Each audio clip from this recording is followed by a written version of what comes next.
Hola a todos, muy bienvenidos a este debate del Centro Latinoamericano de Política Económica y Sociales, CLAPES UC. Damos la más cordial bienvenida a los participantes en este debate, Arturo Fonten, Mario Weisblut, Sergio Ursúa y Fernando Atria, y a nuestro moderador, don Manuel Fernández, gran periodista especializado en educación. Dejo con ustedes ahora a Felipe Larraín, que les va a dar una bienvenida. Bueno, muchas gracias. Gracias a todos por estar acá y quiero agradecer en forma especial a Arturo, Mario, Fernando y por supuesto hay que agradecerle también a Sergio, que sabe que Sergio es de la casa, así que y Manuel por moderar este debate. CLAPES, hemos cumplido 6 meses y en este tiempo lo que hemos tratado de hacer es generar una instancia de debate, una instancia de diálogo donde se contrasten opiniones, posiciones que son distintas y donde hay espacio para el debate, para poder discutirlas de frente a la opinión pública. Queremos contribuir en los distintos temas, hemos participado en el tema de reforma tributaria, hemos participado también, estamos haciéndolo desde el punto de vista de la reforma educacional, nos interesa tener todas las posiciones serias, las posiciones que tienen sustancia. Y es por eso que nos parece que este tema, el tema de la educación pública de calidad dentro de la reforma educacional es fundamental. Por eso los hemos invitado hoy día. Los hemos invitado a discutir si en realidad existe espacio en esta reforma educacional para los liceos públicos, para la educación pública de excelencia.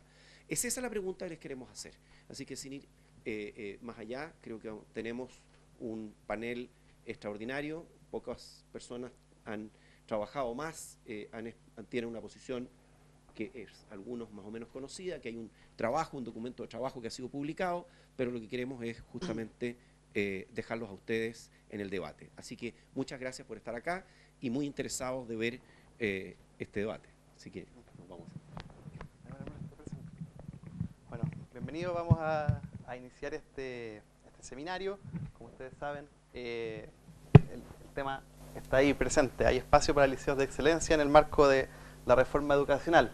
Como forma de introducir esta conversación, un pequeño barniz nomás sobre un tema que curiosamente, pese a estar muy presente en el debate, es un concepto bastante difuso, digamos. Yo creo que son pocos los que serían capaces de aventurarse en hacer una lista de cuáles son los liceos de excelencia o qué los define. Ni siquiera la ley que se está discutiendo actualmente de reforma, que lo aborda en cierto sentido, se aventura en una definición y lo deja incluso para un posterior análisis.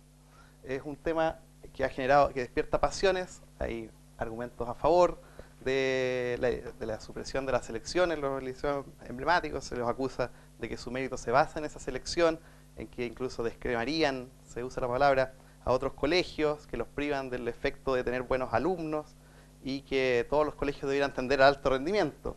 Y por el otro lado están los argumentos de que ojalá se necesita tener una buena educación, pero como decía un exministro de Educación, eso por mientras que no se alcance a tener en todos los colegios, quizás es bueno tenerlo en algunos. Otros dicen que son un real aporte a los alumnos, lo han estudiado y han encontrado que sí le aportan valor, y otros también dicen que si hay liceos para gente con talento artístico, ¿por qué no va a haber liceos también para gente con talento académico? Nos faltan también los más pensados que creen que, por supuesto, no contar con un instituto nacional con las características del que tiene hoy ayudaría también a tener un movimiento estudiantil más calmado, digamos. No es lo mismo el Instituto Nacional actual marchando que es un colegio más convencional.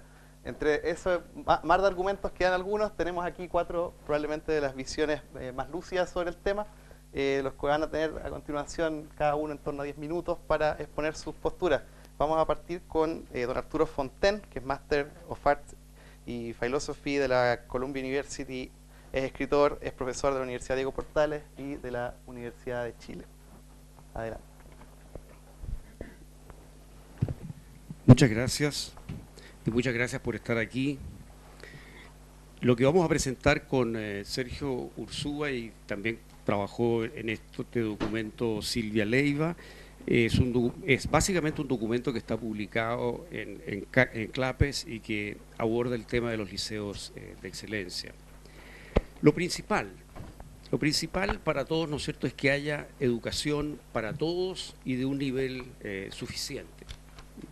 La educación debe ser un camino para que todos los alumnos, todos, desplieguen, ¿no es cierto?, sus propias potencialidades como seres humanos.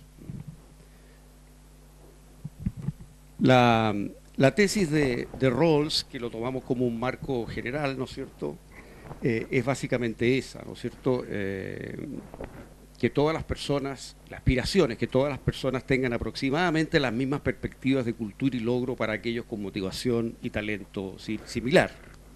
La idea o la intuición de Rawls es que la desigualdad es legítima si beneficia a todos o al menos a los más desfavorecidos.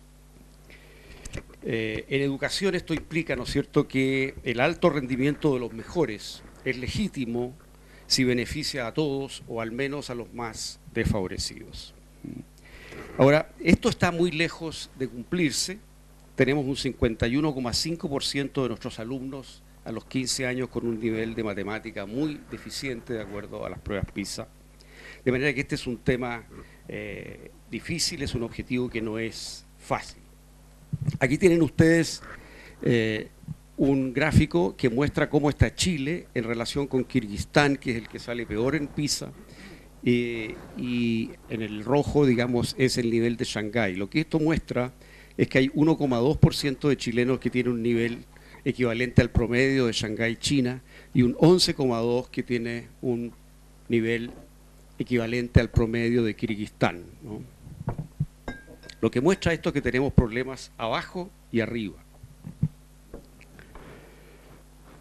Los niños son distintos y nosotros creemos, y esa es la apuesta un poco en nuestro trabajo, que para que todos logren conocimientos básicos se necesita adecuar la enseñanza a la diversidad que encontramos en los colegios, entre colegios y dentro de colegios. En otras palabras, para que jóvenes que son diversos y que son diversos en sus talentos, motivaciones, cultura familiar, características personales, desarrollen al máximo sus diversos potenciales, creemos que es conveniente adaptar la enseñanza a esa realidad, diferenciándola con el fin de atender mejor las necesidades e inclinaciones de los estudiantes. Entonces nosotros estamos apostando a la selección para la diversidad. Un caso que miramos como atención, con interés, por ejemplo, es en Alemania el Paluca Schule de Dresden. Es una escuela de ballet estatal, gratuita y de élite, donde hay exámenes de admisión y donde hay exámenes para poder permanecer en ella. Gran parte de los mejores bailarinas de Alemania surgen de ahí. Algo parecido hay en Alemania en música y en deporte. Es decir, esos son países que están preocupados de este tipo de estudiante especial y le abren un camino específico. El desafío es cómo enseñar a alumnos con habilidades e intereses diversos. En la misma clase, todos juntos, agrupándolos en la misma clase, estableciendo distintos niveles dentro del colegio o permitiendo también colegios especiales y selectivos. El proyecto del gobierno que elimina el lucro, la selección y el financiamiento compartido solo permite colegios especiales en el caso de los colegios artísticos. La pregunta es ¿por qué esta sola excepción? Ahora, en esta oportunidad vamos a tomar un subconjunto de los colegios especiales que tenemos en mente y vamos a hablar de los liceos de excelencia. Son Instituto Nacional, el número 1 de niñas, el Carmela Carvajal, el Barros Arana, donde se educó Mario, el número 7 de niñas, en fin. Bueno, Las Tarrias, ese es otro de los que está. Sergio se educó en el instituto, en fin. Están en el documento, la lista completa, ustedes la pueden chequear. Pero antes de eso, ¿importa este tema? tiene sentido preocuparse por un pequeño número de liceos que atienden a un pequeño número de estudiantes. ¿No es esto como estar preocupado un pequeño lunar insignificante en el mar de problemas que tenemos en educación? Nosotros creemos que esto importa y que al país le importa. Aquí tienen ustedes los alumnos que tienen alto rendimiento de acuerdo a la PISA. Y ahí pueden ver ustedes el porcentaje de alumnos de alto rendimiento en matemática que tiene Chile hoy día. Es un 1,6. En Alemania es un 18, en Polonia es un 17, en Suiza es un 21, en Holanda es un 19, en China, Shanghái es un 55. O sea, el 55% de los alumnos de Shanghái, digamos, tiene el nivel que tiene el mejor 1,6% de nuestros alumnos. O sea, cuando uno habla de ese 2% que es como la hiperelite de un colegio, estamos hablando de algo que no es más que esto. Entonces Chile tiene un problema no solo abajo, en los alumnos vulnerables, también tiene un serio problema arriba, con el agravante de que como es un país que tiene muy pocos habitantes, ese 1,6 en Chile es muy poca gente, son 2.019 estudiantes, nada más que eso. 2.019 estudiantes chilenos tienen un nivel de matemática a nivel mundial. Holanda, que tiene una población no tanto mayor que la nuestra, con su 19% logra que más de 25.000 estudiantes estén en esa categoría. ¿Para qué decir si tomamos países de población mucho mayor? Entonces, aunque Perú tenga menos, probablemente va a tener más estudiantes que nosotros en esa categoría. ¿Por qué importa esto? Porque es de estos estudiantes de donde depende la innovación, la creación y los niveles altos de productividad. Y un país que tiene una población pequeña debería apostar mucho a esto, ¿no es cierto?, a invertir mucho en capital humano, precisamente en los grupos que pueden hacer una gran diferencia en términos de innovación, de creación, en ciencia, en cultura, en tecnología. Hay una crítica clásica a los liceos emblemáticos y yo la pondría en estos términos. O el colegio es bueno en base a pura selección y entonces no es bueno, o el colegio es bueno y entonces no necesita selección. Esa es básicamente, yo diría, la síntesis de la crítica. Ahora, ¿cómo debe ser el argumento que destruya a los colegios emblemáticos? A mi juicio, el argumento debería probar que los no seleccionados en esta situación están peor con selección que sin selección. Porque suponemos que los seleccionados se van a beneficiar de la selección. La pregunta es qué ocurre con los no seleccionados. Y eso es lo que, a mi juicio, habría que probar para demostrar el efecto negativo de los liceos emblemáticos. Ahora, mi impresión es que la crítica en general, pese a que no parecería, es individualista y economicista. Se piensa el tema a partir de individuos que consumen educación y obtienen así bienes privados. Pensamos que hay que completar esa mirada que es muy parcial, considerando también el bien general, porque es ahí donde se pueden ver los frutos de este tipo de educación. Elizabeth Anderson ha planteado que hay que redirigir esta discusión y trasladarla, digamos, justamente a la totalidad, al grupo. Ahí tienen ustedes la cita, digamos, ¿no? No hay que pensar solo en el bien de los más educados, sino que en lo que eso se supone hacen a los demás, ¿no?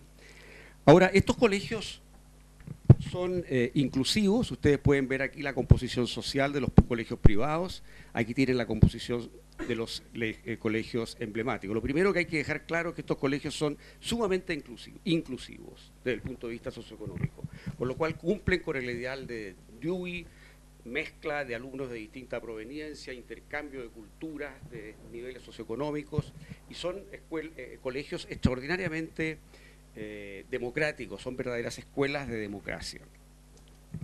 Sus logros académicos son simplemente extraordinarios. Ahí tienen ustedes el porcentaje de los alumnos que entran a la Católica o a la Chile, las dos universidades más selectivas.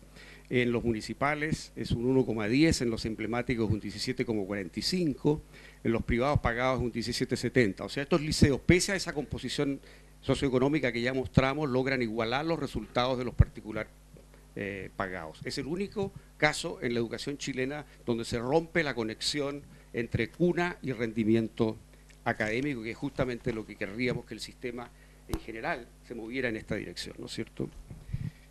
Luego tenemos ingreso a ingeniería, la carrera tal vez más selectiva, o una de las dos más selectivas que tenemos en Chile. Ahí tienen ustedes la lista de colegios que entran a la PUC y a la Universidad de Chile en esta carrera extraordinariamente selectiva. Y vean ustedes cómo el Instituto Nacional, el Lastarria, el Carmela Carvajal, destacan en esto y compiten con ventaja a veces con los colegios particular pagados. Aquí tienen ustedes un grupo más grande, 2006-2014, ingreso a la PUC, y vean ustedes como el Colegio Cumbre, y luego el Instituto Nacional es el segundo colegio más importante para la PUC. Y luego viene el Liceo Carmela Carvajal. O sea, la calidad de los alumnos que está recibiendo la Universidad Católica está muy relacionada a estos colegios que nutren la universidad. ¿Qué es lo que estamos tratando de plantear con esto? Que en el fondo la institución importa. Es decir, a nuestro juicio, la institución colegio o liceo emblemático aporta mucho. Y muchos de los estudios tienden a olvidar esto o a dejarlo entre paréntesis, lo que significa dejar entre paréntesis el trabajo de los profesores. Los emblemáticos, por supuesto, educan a pocos niños.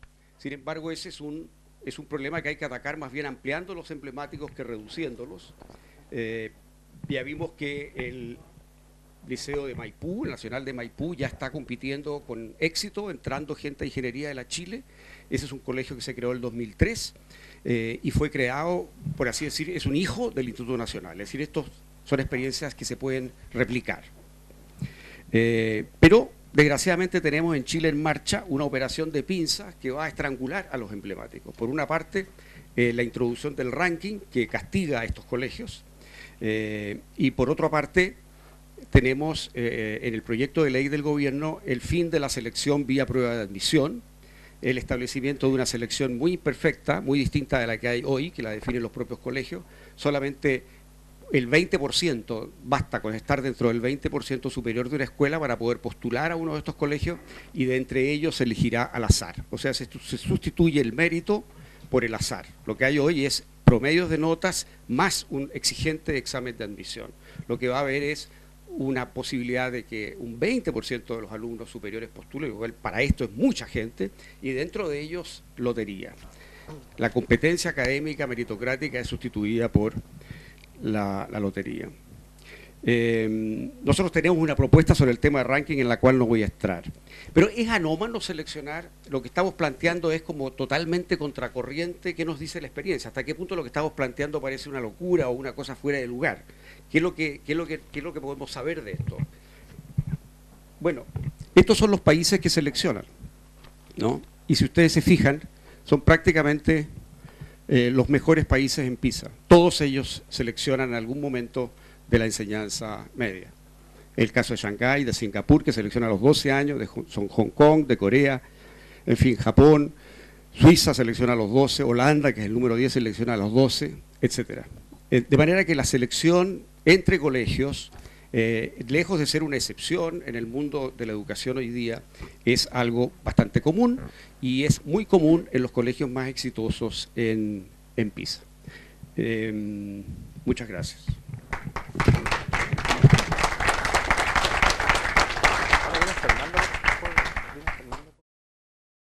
Gracias por venir.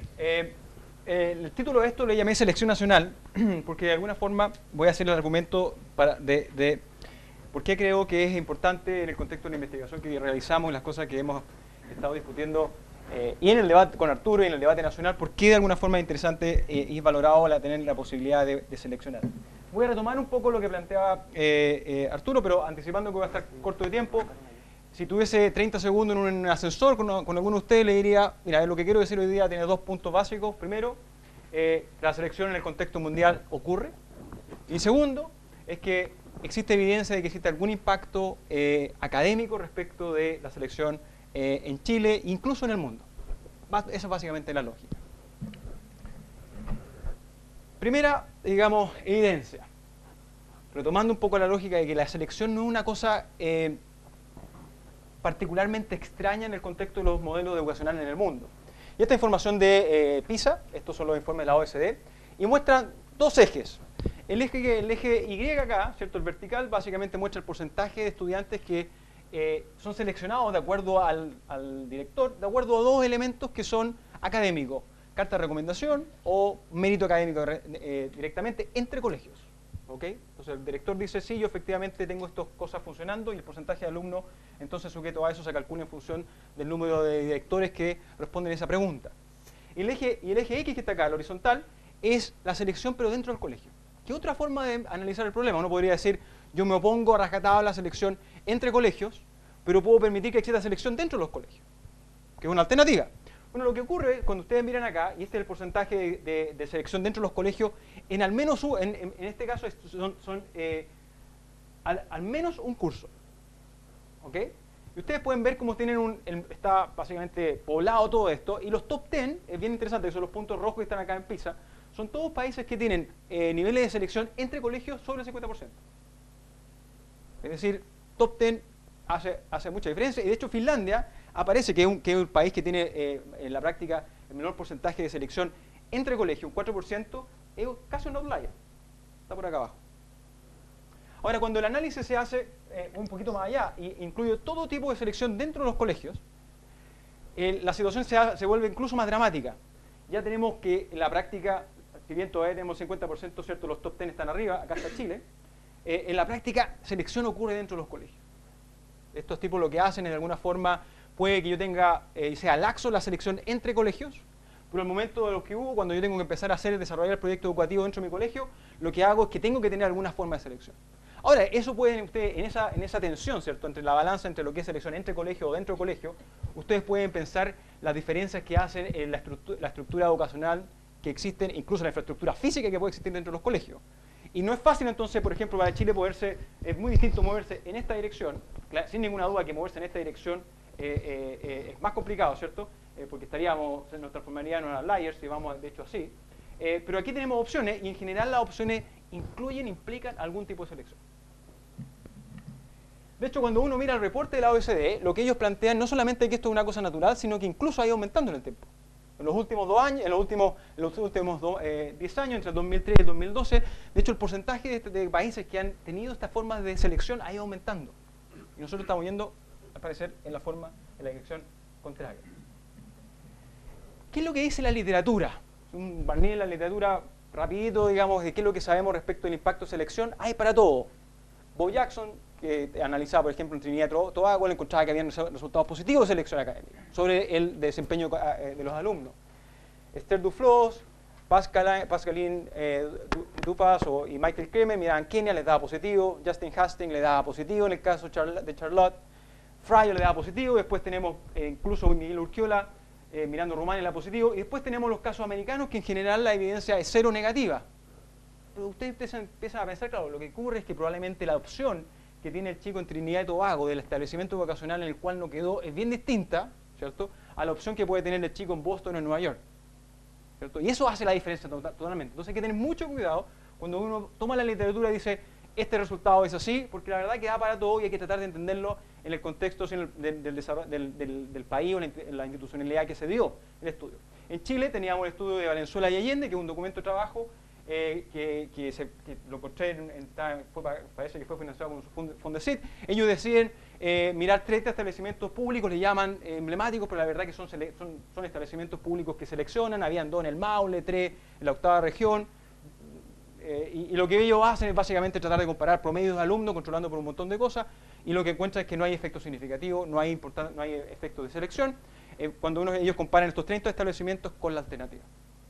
Nosotros lo que les quiero contar ahora es que tomamos una alternativa a esto. Miramos un caso en particular, que es el caso que a nosotros 4 no nos llamaba mucho la atención, porque los 4 fuimos estudiantes de este establecimiento vocacional. De hecho, la iniciativa nació a partir del contacto que teníamos con los profesores del Instituto Nacional, la posibilidad de tener la información, y lo que hicimos entonces es tomar un poco las mejores prácticas en estos estudios y dijimos lo siguiente. ¿Qué pasa si en el Nacional comparamos a aquellos chicos que están justo bajo el puntaje de admisión, ¿cierto?, para comparar peras con peras, con aquellos que están justo arriba del puntaje de admisión? Porque si yo comparo promedio, un poco difícil, ¿cierto? Yo tengo estos 2 colegios en el Maule, lo voy a estar comparando a sus chicos con unos colegios en Antofagasta, no sé muy bien. Entonces tratemos de hacer lo más precisa posible la comparación. El primer punto que me parece muy interesante, y esto de hecho la justificación de por qué este tipo de cosas también se da en un paper reciente de David Card, Giuliano, en el cual ellos analizan el impacto de la selección académica versus pruebas cognitivas, y ellos muestran de hecho que la selección académica lo hace mejor que las pruebas cognitivas al momento de mirar los impactos.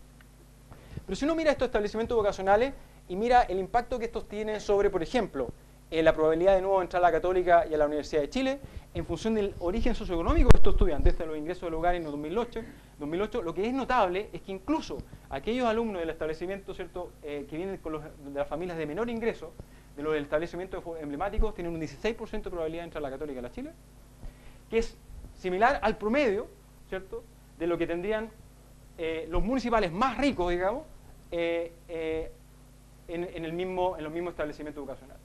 De hecho, si uno va incluso al mundo privado, ¿cierto?, la diferencia, el impacto que tiene estos establecimientos educacionales es tal que cierran esta brecha. O sea, esta familia de 280.000 pesos tiene exactamente la misma probabilidad de entrar a la Católica y a la Chile que aquellas familias que están en colegios privados que tienen ingresos superiores al $1.000.000. Ese es el impacto que tiene el establecimiento educacional. Esto no estamos haciendo todavía el mejor de los escenarios, que es la comparación del tipo que está arriba o abajo. Estamos mirando los números agregados, pero ustedes pueden ver ahí para dónde voy.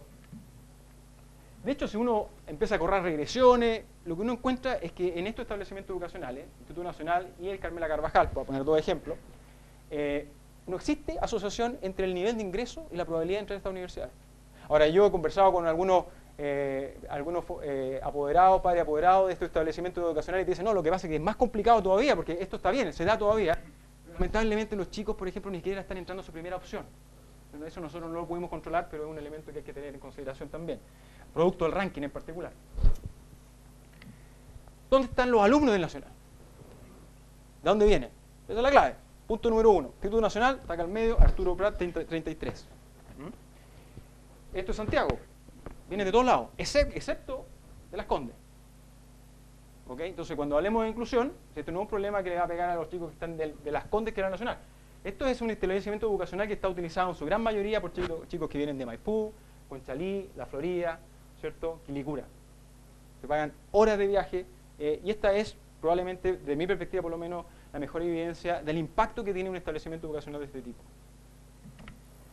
Cuando uno mira la comparación peras con manzana, que es la equivocada, promedio de los que entran y promedio de los que no entran, no parecidos, las diferencias son brutales. 100 puntos en las pruebas de acceso a la universidad. Pero está mal la comparación. Porque yo quiero comparar, ¿cierto? No quiero caer en el juego de decir, estoy comparando un súper buen alumno que entra al Instituto Nacional con un mal alumno que trató de postular pero no quedó. Entonces, lo que yo quiero hacer es el análisis más preciso. Entonces, lo que hicimos, y esto de nuevo gracias al apoyo que tuvimos de algunos profesores del Instituto Nacional, lo que hicimos fue lo siguiente. Nos conseguimos la información de las pruebas de admisión, y esto está estandarizado. Pues si usted tiene menos de 0, no entra, y ustedes pueden ver acá como la probabilidad de quedar en el Instituto Nacional cae violentamente. Y si usted tiene más sobre 0, tiene una probabilidad alta de entrar. Entonces lo que vamos a hacer es comparar a estos tipos que están aquí con los tipos que están acá, porque sabemos que comparando a todo este promedio con este otro promedio que está acá, es comparar peras con manzanas. En términos técnicos se llama una regresión discontinua, y eso es lo que vamos a estar haciendo en este estudio. Y lo que ocurre es que podemos identificar un impacto de 25 puntos. De hecho, ustedes pueden probar con las distintas, hicimos un montón de análisis de robustez y te da básicamente 25 puntos. Agrandamos el margen de alumnos que considerábamos en estas ventanas, la achicamos, lo miramos hicimos test de falsificación, a ver si la cosa no va, y la verdad es que aparecen todo el tiempo, 23 puntos. ¿Es esto producto de los efectos pares? ¿Esto es producto de la calidad de los docentes? ¿Es esto producto de las mesas que están empotradas en el suelo, cierto? No sé.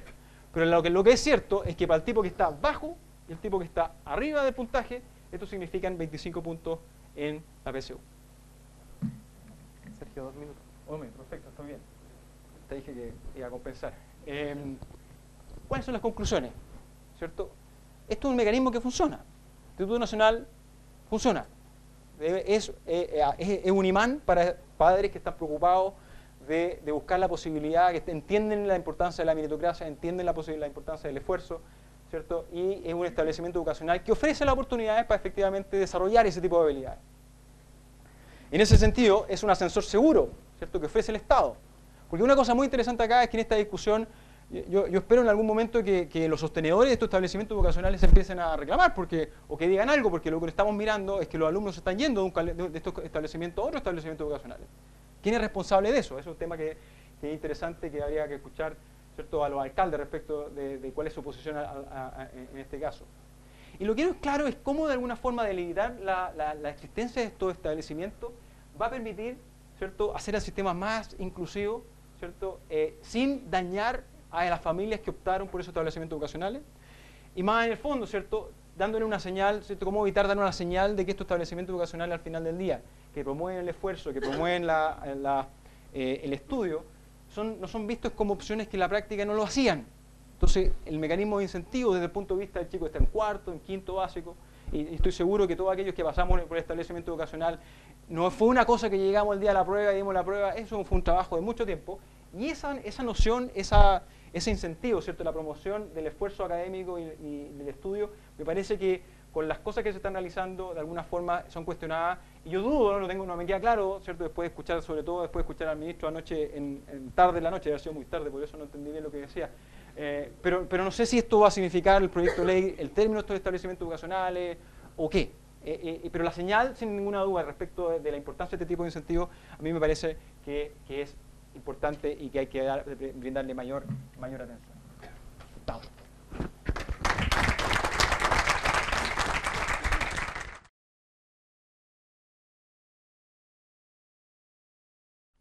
Gracias por la invitación. Hablar sobre, bueno, está el título ahí, pero el título era el lugar de los establecimientos emblemáticos en la reforma educacional, algo así, ¿no? Sí. Hay espacio. Hay espacio. Y lo primero que yo preguntaría es ¿por qué no habría de haber? ¿Por qué no habría de haber espacio para establecimientos que asumen un proyecto educativo que es especialmente intenso en rendimiento académico? O sea, ¿dónde está la idea de que no hay? La pregunta por los establecimientos emblemáticos no es una pregunta por si hay espacio para proyectos educativos que son diferenciados porque le ponen un énfasis especial a la excelencia académica. La pregunta es si eso lo pueden perseguir por la vía de seleccionar ellos estudiantes conforme a criterios de mérito. Esa es la pregunta. No es la primera, es la segunda. Y lo primero que yo creo que uno tiene que notar cuando uno discute esto es cómo ha cambiado los términos en que esta cuestión es discutida. Es decir, la selección de estudiantes hasta el año 2006-2007 era un tema que era básicamente no problemático. Cada establecimiento elige cómo selecciona estudiantes. El 2007 se introdujo una restricción. Yo creo que se introdujo una regla que tenía la finalidad precisa de no cambiar las prácticas selectivas, pero poder decir que se había acabado con la selección. Una regla que prohíbe seleccionar de acuerdo al rendimiento académico pasado y a la condición socioeconómica de la familia. Lo que a mis oídos de abogado significa que está permitido seleccionar por cualquier razón que no sea cualquiera de esas dos. Entonces el sistema supone un mecanismo de fiscalización que va a hacer que vaya un fiscalizador del ministerio a un establecimiento y diga, cuando usted dice que está seleccionando por compatibilidad con el proyecto educativo, en realidad usted está seleccionando por razones académicas o por consideraciones socioeconómicas. Y eso no va a pasar. Entonces yo creo que fue una regla, fue una regla pensada para que no alterara prácticas selectivas. Y eso, bueno, ha seguido corriendo agua bajo el puente. Y hoy día estamos discutiendo selección con la pretensión de una regla que de verdad afecte las prácticas selectivas, ¿no? Con la idea de una regla que descansa en la elección de los padres, pero que cuando hay exceso de demanda, recurre a un criterio que es igualitario frente a los padres. No es que se reemplace la elección por el azar, eso es una manera bien sesgada de decirlo, es que cuando no se pueden satisfacer todas las elecciones de quienes han elegido un establecimiento, el criterio de resolución tiene que ser un criterio que mantenga la igualdad de la postulación de cada uno de los estudiantes respectivos. Ese es el contexto en el cual se discute sobre selección, sobre liceos de excelencia entendidos como liceos que solo pueden ser de excelencia en la medida en que seleccionen conforme a criterios de mérito académico. Y yo diría, la pregunta que planteaba Arturo, y que no la respondió, la planteó, y dijo que aquí hay un problema de carga de la prueba, ¿no? Él planteaba la pregunta, ¿Por qué es tan importante estas prácticas selectivas si resulta que los liceos o los colegios son de excelencia? ¿No? ¿Cómo van a ser de excelencia?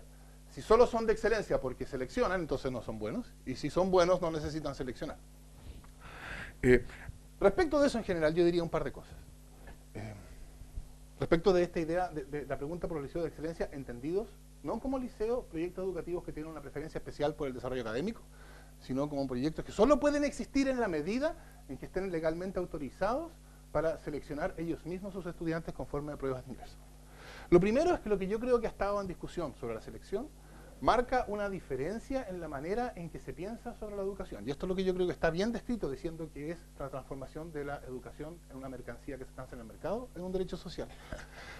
Porque lo que quiere decir que sea un derecho social es que el problema de la admisión se publifica. Que la educación sea un derecho social, que algo sea un derecho social, no quiere decir que todos van a recibir todo lo que quieran. O sea, basta pensar en un sistema universal de salud, como existe en algunos países, para notar que es evidente que el sistema necesita tener criterios que permitan distribuir las prestaciones escasas entre muchos solicitantes. Entonces, el punto sobre que sea o no un derecho social no es todos van a recibir todo lo que quieran. Entonces la pregunta es, ¿qué sí significa en general y qué significa en particular en el caso de la educación y en particularísimo en el caso de la selección? Y yo creo que lo que significa es que el criterio de distribución no es un criterio que pueda ser fijado por el prestador a su juicio. ¿No? En ese sentido, el problema de la admisión, en el caso de la educación escolar, se publifica, ¿no? Tiene que ser un criterio que dé cuenta del hecho de que todos quienes postulan tienen en principio igual derecho porque es un derecho de ciudadanía. Y eso significa la publicación del proceso de admisión. Lo cual quiere decir que el punto no es, el problema de la admisión no es un problema cuyo lugar sea la escuela, es un problema cuyo criterio, el lugar tiene que ser un sistema público que en general es aplicable a todos porque define el derecho de cada uno, de todos. Yo creo que eso se ve claramente, más o menos, porque ha sido un sistema que venía de antes, que ha sido transformado, que ha ido evolucionando bajo un contexto hostil para esta idea. Si uno lo piensa en el sistema de admisión a las universidades del CUCH, que ahora se ha ampliado a 8 universidades privadas creadas con posterioridad en 1980. Eso es más o menos, y con todos los problemas que ese sistema tiene, que no es el tema aquí ahora, ¿no? Pero eso es más o menos un sistema publificado de admisión. En principio, la lógica del sistema es que a quién admitir y a quién no admitir no es una decisión unilateral de cualquiera de las universidades del CUCH, ¿no? Es una decisión que corresponde adoptarse, que se toma siguiendo un procedimiento que no depende de cada universidad y que cada universidad entonces recibe a todos los que satisfacen las condiciones que ese sistema fija. Eso es más o menos un sistema publificado de admisión con muchas correcciones que hay que hacer, etc. Eso es de lo que se trata. La idea que yo creo que está detrás de la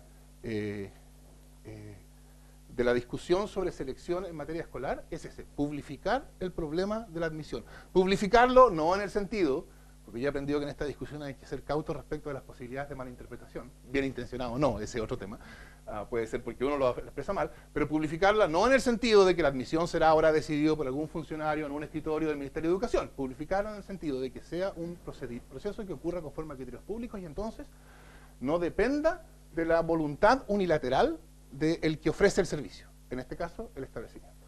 Y en ese contexto la pregunta es, ¿puede ese sistema considerar criterios de excelencia académica? Y yo diría, en principio, en abstracto, no hay ninguna razón por la cual eso esté excluido por principio, digamos, normativamente. La pregunta es si en el contexto actual de la reforma en Chile hoy día es razonable permitir una excepción de ese tipo. Y yo diría que no, yo diría que hay una diferencia bien clara entre ballet y capacidad académica respecto de una cuestión que es bien clara, que es cómo identificar al mérito.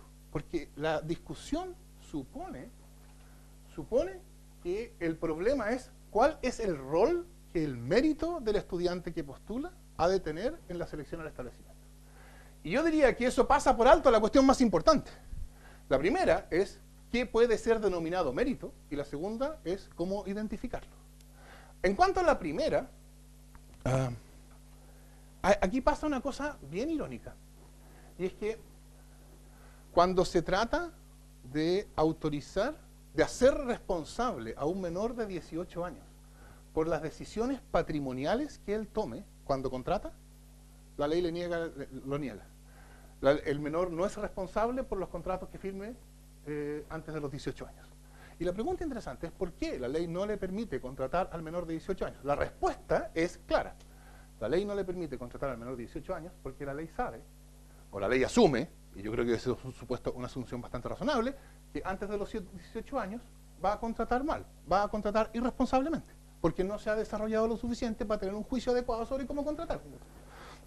Quizá a lo mejor uno debería pensar en bajarlo a 16 años, etcétera. Esa es otra discusión, ¿no? Pero en principio la lógica es, si alguien tiene que actuar antes de cierta edad, lo probable es que actúe mal, que sea irresponsable.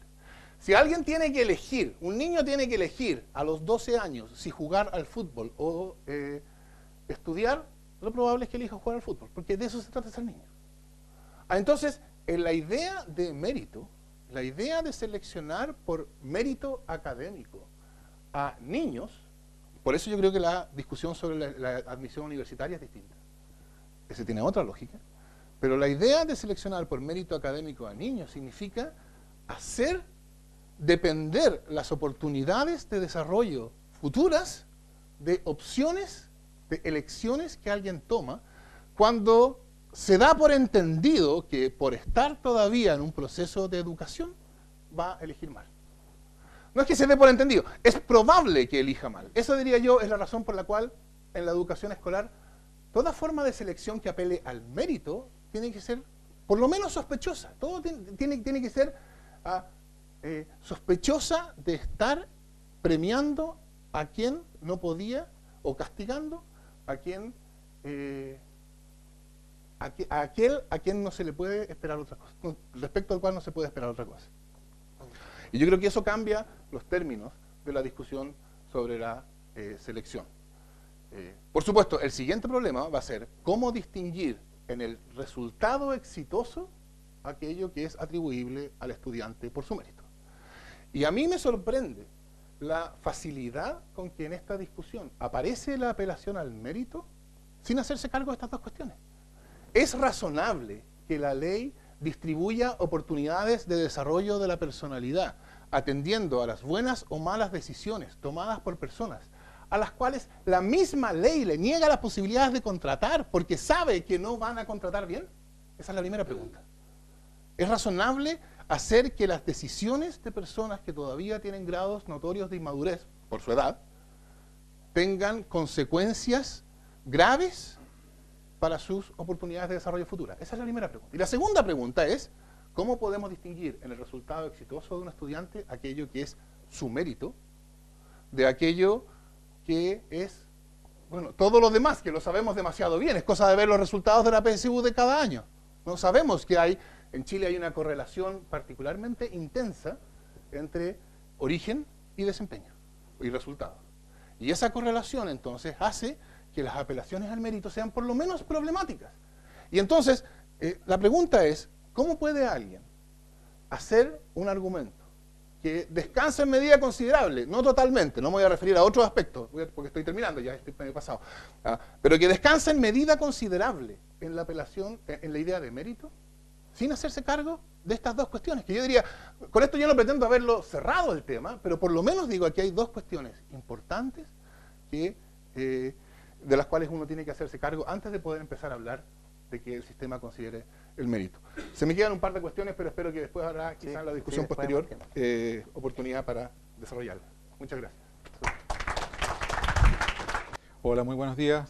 Un gusto estar aquí con estos distinguidos coponentes y esta distinguida audiencia. Yo al ex ministro Beyer por allá atrás también. En fin, tenemos una gran audiencia y grandes ponentes.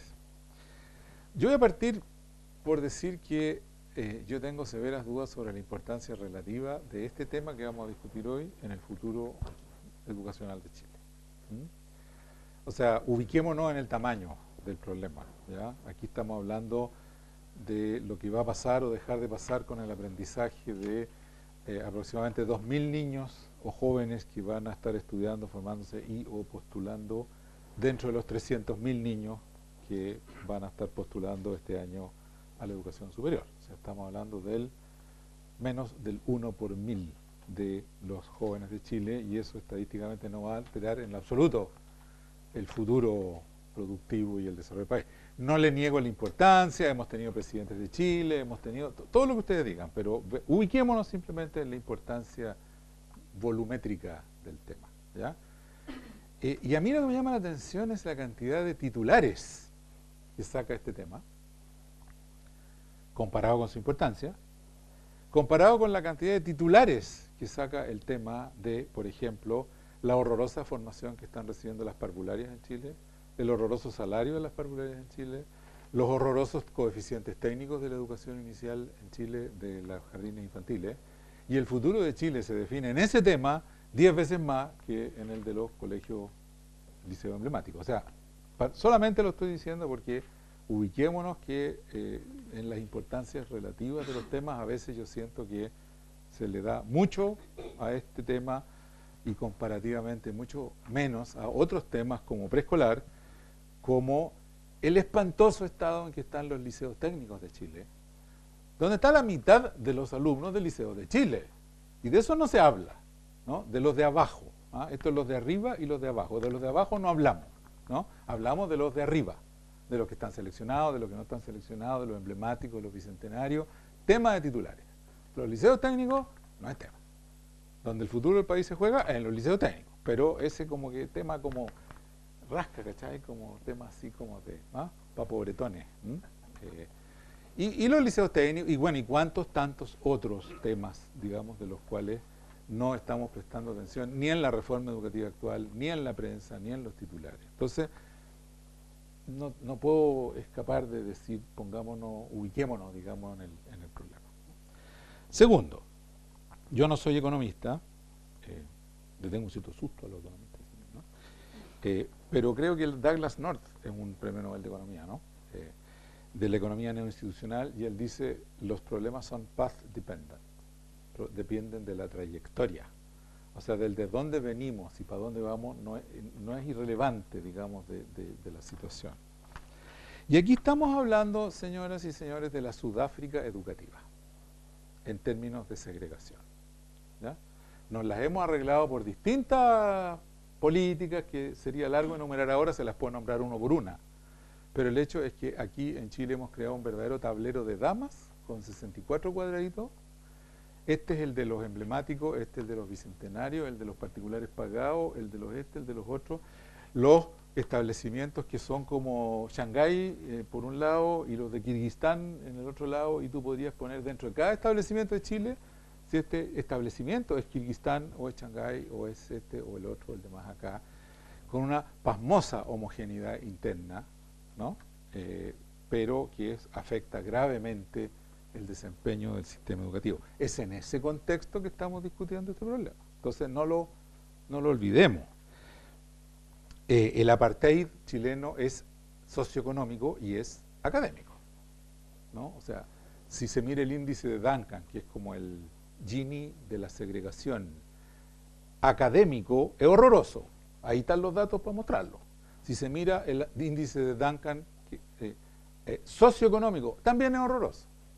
O sea, todos los expertos del mundo dicen, oye, esta cuestión no resiste análisis. O sea, estamos en un país espantosamente segregado. Lo que quiero decir es que si estuviéramos discutiendo el tema de los emblemáticos o no, y que si tienen que tratarse así o asá en Shanghái o en Holanda, la discusión sería muy distinta a el horroroso segregación en que estamos en el sistema educativo chileno. Esta segregación tiene terribles consecuencias de dos tipos. Una es la consecuencia escolar misma, ¿no? Y es cómo les va a los que quedaron por allá abajo, ¿no? El efecto par, señoras y señores, tenemos nuestras discrepancias, creo, con mi colega Sergio. ¿Dónde quedó Sergio? Está Sergio. Existe, ¿ya? Por favor, no digamos que no existe, porque sí existe. Los datos están publicados por el test de PISA 2009. Miren el dato. Sacado de un cuadrito, ¿eh? No tuve tiempo de hacer un PowerPoint, pero el cuadrito está en el informe sobre Chile, PISA 2009. Los resultados promedio en el test de PISA de los colegios particulares pagados de Chile es 50% superior al de los subvencionados. Da igual si son subvencionados particulares o públicos. 50%, 50 puntos de PISA, que es un montón de PISA, ¿no? Es como intoxicación de PISA, 50 puntos de PISA, entre los pagados y los subvencionados. Que por lo demás los subvencionados y los municipales a la hora de los que hubo no son tan distintos en cada estrato socioeconómico. Ah, son 50, entonces son mejores colegios, ¿no? Y probablemente podríamos poner al nacional dentro de ese, ¿no?, lote, ¿no? Pero una vez corregido por el estatus socioeconómico del alumno, esa diferencia de 50 puntos baja a 22 puntos. Y una vez corregido por el estatus socioeconómico de los compañeros de aula de ese alumno, o sea, de con quién estudió ese niño en el aula, los 22 puntos se reducen a 5 puntos. Miren lo que está diciendo la OECD, que en realidad, si hablamos de valor agregado educativo de los maestros, de los programas de estudio, de la infraestructura, de las piscinas calefaccionadas, ¿no?, el impacto real es que son los niños de esa escuela los que definen el resultado de esa escuela. Y que podríamos, a lo mejor, trasladar los niños del San Ignacio del Grange, donde estudiaron uno de mis hijos y mis nietos, a un liceo de La Pintana, y los de La Pintana a las instalaciones del Grange todos los días durante 12 años, y a los que les terminaría yendo bien es a los niños que estaban originalmente en el Grange por el origen socioeconómico, ¿no? ¿Por qué? Porque los profesores pueden automáticamente aumentar el nivel de las exigencias del aula, ¿no? Entonces, ¿tiene esta segregación efectos escolares, digamos, de resultados PISA? Sí, sí la tiene, ¿no? Pero además hay consecuencias éticas y de cohesión social. Tener esta Sudáfrica educativa, señores, yo no sé a ustedes, pero a mí me ofende, ¿no? O sea, la cohesión social de Chile se juega, creo yo, en buena medida, en que sigamos manteniendo este tablero de damas separado en los distintos elementos. Me quedan 2 minutos, chuta, a morir, ya. Mira, tengo 3. Voy a contar una anécdota en 1 minuto. Me vino a ver hace un tiempo atrás el director del Liceo Bicentenario de Puente Alto. Nosotros estamos completamente en desacuerdo con la política de los bicentenarios, que es otro cuadradito más dentro del ¿no?, tablero de damas, ¿no? Sin embargo, este señor me vino a ver, señor muy piola, así, era profesor de música antes. Me dijo, oiga, yo venía a conversar con usted porque yo quiero pensar en que terminemos las elecciones en el Bicentenario de Puente Alto. Ah, no, pase, tome cafecito, entre, ¿no? Mire, ¿sabe? Yo le quiero decir una cosa, me dice, nosotros nos crearon al apuro y al vapor el 2010, porque había que crear bicentenarios, ¿no? Entonces se creó el de bicentenario, se creó en containers, ¿no? Porque había que crear bicentenario. Y como a los 2 meses, y aceptamos alumnos en séptimo, octavo, primero, segundo y tercero, o sea, aceptamos generación nueva de 5, ¿no?, niveles. Y me dice, y como a los 2 meses nos dimos cuenta que los chiquillos, que nosotros creíamos que la corporación de Puente Alto nos había mandado chiquillos seleccionados, que no nos los habían mandado seleccionados, nos dimos cuenta que los cabros no sabían nada. O sea, estaban atrasados 2 años, 3 años, 4 años en su, ¿no?, en su repitente. O sea, era la muestra estadística de Puente Alto, ¿no?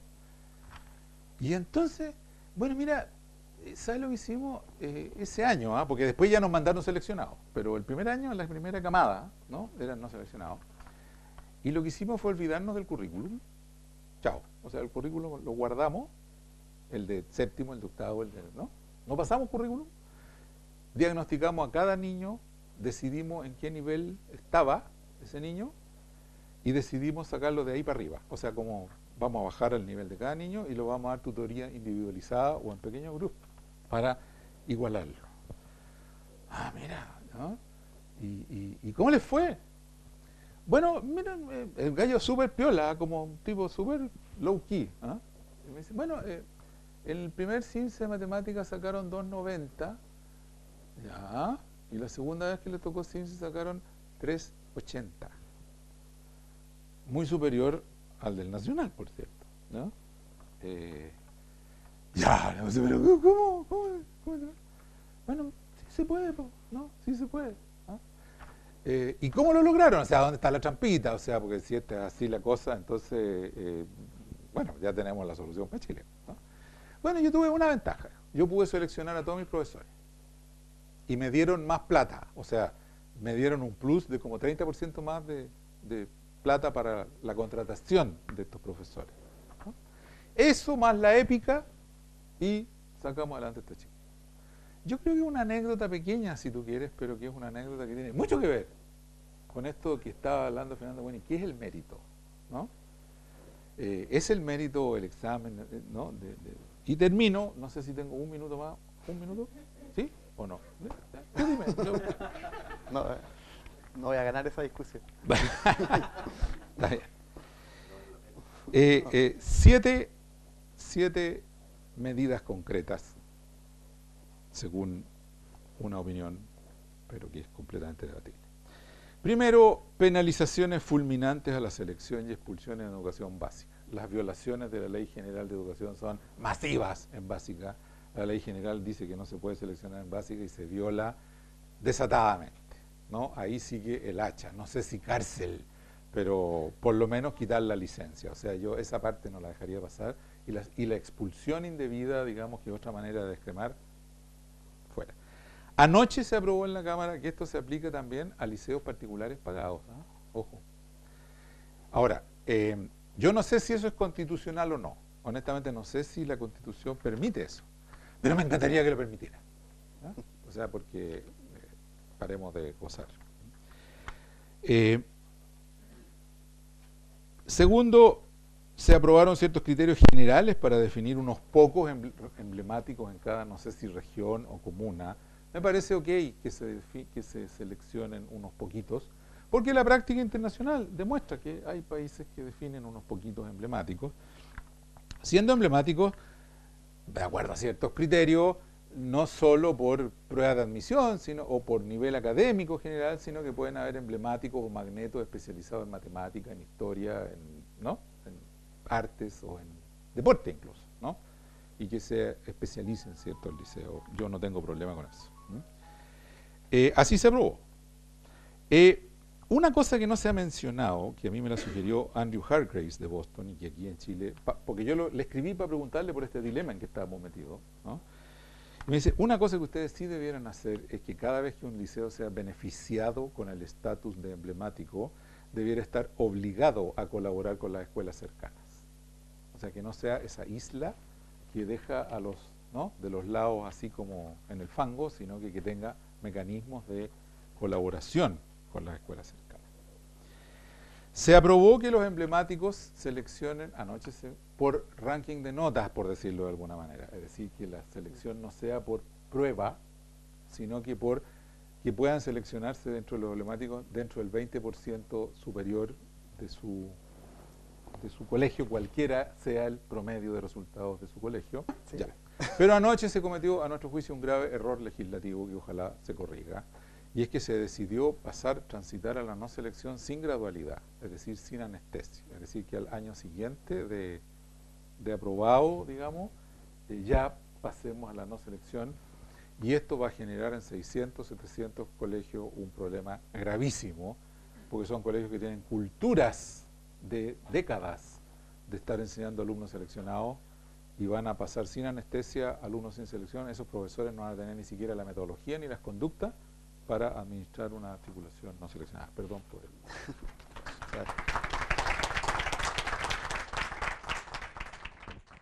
Lo que viene ahora es una etapa en que los mismos panelistas, que realmente Sergio sería bueno que volviera, van a hacerse cargo de los argumentos de sus contrapartes en el fondo. Para ajustarnos los tiempos, vamos a tratar de dejarlo en 3 minutos más o menos cada uno. Y bueno, partimos entonces con Arturo, que tiene aquí varias preguntas que dejó formuladas el profesor Atria y el propio Mario respecto de cuán válido es. Esto, aló. ¿Se escucha? ¿Cómo puedo volver a lo mío? Hay que abrirlo de nuevo. Acá. Primero una cosa de hecho. Lo que el proyecto de ley plantea respecto de los emblemáticos efectivamente es una excepción. Pero la excepción consiste en que ellos pueden seleccionar dentro del 20% superior de cada colegio y no pueden aplicar pruebas de admisión. Y lo que está sugerido en el proyecto original, y hay un proceso de negociación cuyo resultado final no sabemos cuál va a ser, es cuál es el método por el cual los colegios emblemáticos van a seleccionar dentro de ese 20%, que es mucho.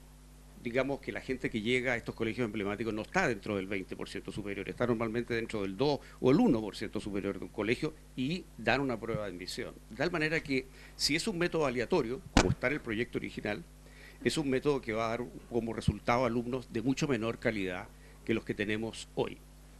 Ahora, la selección es importante, pero no es lo único que hay en uno de estos colegios. Es decir, estos colegios tienen equipos de profesores de gran calidad y el resultado del colegio es el resultado de la interacción de familias, profesores y estudiantes. La selección no es lo único, obviamente, pero es un elemento fundamental. Ahora, la selección para nosotros no es solo debe aplicarse a este grupo de alumnos altamente calificados académicamente, sino que también debe aplicarse a niños que tienen problemas de aprendizaje, por ejemplo, a niños que tienen condiciones especiales para trabajos manuales, actividades de ese tipo. Es decir, por eso hablé de la diversidad de talentos. Es la diversidad de talentos la que requiere selección y eso es lo que vemos en la experiencia internacional en miles de países. Es cierto que esto significa que los niños tienen que ir tomando decisiones y estar conscientes de las consecuencias, pero eso es lo que ocurre en la realidad. El niño que hoy día no aprende álgebra en el colegio porque está dedicado al fútbol, no sabe que no va a entrar a Ingeniería de la Católica, pero la realidad es que no va a entrar a Ingeniería de la Católica. Lo que nosotros necesitamos es un sistema de señales eficiente de tal manera que los niños puedan ir madurando y tomando conciencia de las decisiones que con sus actos de hecho van tomando y no podemos mantenerlos en un fanal como si sus actos no tuvieran consecuencias. De hecho, en Chile tenemos selección y me alegra que Mario esté preocupado de los liceos técnicos que muchas veces olvidamos porque son sumamente importantes. Ahora, un par de datos. El problema que ha pasado aquí con es que desde que se incorporó la PSU, hemos perdido presencia de municipales en las universidades más selectivas. Ahí pueden ver ustedes el gráfico. Si nos vamos a la Universidad Católica y a la Universidad de Chile, miren ustedes lo que pasa con el cambio de preaptitud a PSU, cómo cae el porcentaje de alumnos que viene del mundo municipal debido a la prueba de admisión. Este es un tema fundamental. Esto fue anunciado, fue advertido no solo por mí, sino por muchos otros académicos, y esto fue desoído en su momento, ¿no? Lo dijimos claro y no fuimos oídos. Ahora, el efecto par del cual habla Mario, efectivamente existe, pero hay un montón de trabajos que indican cómo se produce, ¿no? Ahí hay algunos. Efectivamente, en el mundo del deporte, por ejemplo, el efecto par funciona a favor de los alumnos seleccionados. En el caso del bullying, hay un paper muy interesante de Zarzosa y Ursúa, muestra que ahí también si hay grupos más o menos parejos, hay menos bullying que si hay gran disparidad. El estudio de inmigrantes suecos, muy interesante, pero muestra que hay un umbral, 40% de inmigrantes para arriba y el efecto par desaparece. Esto tiende a ocurrir en muchos casos. Me voy a estudios de Reed y de Schwartz, que Mario cita con frecuencia. ¿Qué es lo que prueban? Lo que prueban en realidad es que también hay un umbral. Cuando tú tienes más de 30 o 35% de niños vulnerables junto a niños altamente capacitados o de estratos socioeconómicos altos, el efecto par empieza a decrecer. En otras palabras, se necesita una proporción, un balance. Para que el efecto par funcione, los alumnos vulnerables deben estar en minoría. No he visto hasta ahora ningún trabajo que diga lo contrario. Por consiguiente, esto hay que tenerlo muy presente. No se trata entonces de que repartiendo los alumnos de los emblemáticos al azar por los colegios de Chile, ellos van a tener la capacidad de liderazgo de levantar todos esos colegios. Eso no va a ocurrir. Lo que podría ocurrir es que en un colegio de alto nivel, poner un 20, un 25%, hasta un 30% de alumnos más vulnerables tendría efecto. El estudio de Reed es muy interesante porque está hablando de pre-kinder, que es donde el efecto par debería tener el mayor efecto, la mayor influencia. Incluso ahí, al llegar al 35%, el efecto decrece. Y es por lo demás lo que indica el sentido común. Fernando, en su último libro que recomiendo, creo que Fernando es el principal pensador socialista que hemos tenido en muchas décadas, y lo digo de verdad, uno de los méritos de su libro es que rescata a Thomas Marshall, antiguo teórico del socialismo, del laborismo original inglés, gran teórico de los derechos sociales emanados de la ciudadanía. Pero ¿qué dice Marshall sobre la selección? Primero, la educación es un derecho social de ciudadanía, pero luego él se muestra partidario de la selección. Es un hecho que la selección existe y es un modo legítimo de diferenciar a los niños desde abajo. Esta es la posición de Marshall. Y dice, no hay razón para deplorar esto, pero debiéramos estar conscientes de sus efectos, de sus consecuencias. De manera que aquí no estamos empujando el paradigma neoliberal o laissez-faire extremo, sino que estamos haciendo un planteamiento que es bastante de sentido común y que tiene mucha presencia en casi todas las sociedades. Arturo, estamos en tiempo. Termino con esto. Mario, por el tema de la calidad general de la educación. Nosotros estamos muy preocupados del tema de los profesores. Estos son los ingresos de los profesores hoy. Los informes de PISA dicen permanentemente un colegio no puede ser más que lo que son sus profesores y directivos. Nosotros estamos preocupados por la educación y lo central es abordar el tema de los ingresos de los profesores y el tema de la formación de los profesores. Y yo creo que la importancia justamente de los liceos emblemáticos es que muestran de qué son capaces los profesores de Chile. Gracias. Podría estar todos los días conversando con los tres, de hecho, porque la verdad es súper entretenido poder pimponear las ideas y tratar de alguna forma de... Yo creo que al final del día no hay tantas diferencias, y eso es lo increíble. La verdad es que al final las cosas que dice Mario respecto de la importancia de los profesores, la importancia de tratar de mejorar, de disminuir la segregación, o sea, son cosas que no puedo más que simplemente sumarme. Ahora, voy a partir entonces con el argumento de... A mí me gusta, y el libro de Fernando, de hecho, también lo recomiendo, está bueno. Pero, ¿qué pasa si Fernando está equivocado? O sea, esto es estadística. En estadística uno tiene error tipo 1 y error tipo 2, ¿cierto? O sea, yo puedo rechazar siendo falsa, o puedo aceptar, ¿cierto? O puedo decir esto es verdadero y al final del día no lo muestro. Y sabemos que este error tipo 1 y tipo 2 yo puedo minimizar uno sujeto al otro. Entonces quiero mostrar, y voy a utilizar algo de evidencia para mostrar qué pasaría y por qué creo que riesgo asumir que estas cosas, que al final del día, ¿cierto? La lógica de cuán complicado puede ser que los padres o los niños, de hecho, cometan errores. Hay un tema importante, el tema de las decisiones. ¿Y qué pasa si el Estado no puede hacerse cargo de algunas cosas que nosotros sabemos que ocurren? Y les pongo un ejemplo simplemente, que es lo siguiente. Esto no es producto del modelo neoliberal. Estos son test de aprendizaje y desarrollo infantil entre los 6 y los 83 meses, es decir, estos chicos no están en el colegio. Y esta es la diversidad que yo encuentro en La Pintana versus Las Condes, Lo Barnechea, La Reina. O sea, yo no puedo esto detectar antes de los 83 meses. Eso no hay educación todavía. Y esa diversidad que se produce, ¿cierto? Que yo observo los datos, lo observo en esa medida, vocabulario que es brutal, temprano, y sabemos que esto tiene implicancia importante respecto del desarrollo de los tipos, de los chicos. Lo puedo tener en habilidades de motoras, cognitivas, comunicacionales, estos datos en datos de Chile, de la ELPI. ¿Y qué es lo que yo observo tempranamente? Que estos son los datos. Hay diferencias significativas antes de que entre en el sistema educacional. Ahora, vamos al punto, ¿qué pasa si te equivocas? ¿Qué pasa con un sistema que no se hace cargo de estas diferencias? Que yo, apelando a la idea de que el mérito puede tener algún tipo de riesgo porque me puedo equivocar, no le pongo un velo de ignorancia sobre esto. Digo, yo la verdad que voy a asumir que todos los chicos llegan al sistema vocacional y podemos ver cuándo seleccionamos, si a los 10, a los 8, a los 12, pero no me hago cargo de este tipo de diferencias, apelando a que no tengo la capacidad para poder medirlo bien, o dudo que los niños y los padres pueden tomar decisiones correctas. Entonces voy a permitir que el Estado me ponga un velo de la ignorancia de nuevo y que por algún tipo de sistema, que no sabemos muy bien cuál va a ser, este tipo de diferencias, por alguna, digamos, función de producción que tampoco conocemos, se alivien. Una alternativa es decir, ¿sabes lo que ocurre? Es que el problema en Chile es que nosotros hemos confundido lo que es selección con discriminación. El concepto, y yo creo que un poco esa es la lógica de Fernando, que es la idea de que si yo selecciono son malo per se. Y el punto de él es, bueno, tengo buenas razones para pensar que si yo te doy un poquito de selección, todas estas cosas pueden ocurrir. ¿Y qué pasa si me equivoco? ¿Y qué pasa si al final del día lo que ocurre es que yo estoy dejando que esta gente avance, que los chicos avancen, que asumiendo que los padres pueden tomar malas decisiones, que los colegios no tienen la capacidad de poder ayudarlos, y no tengo la selección que necesito en la parte más vulnerable, que eso es lo importante. Y aquí voy al punto de Mario.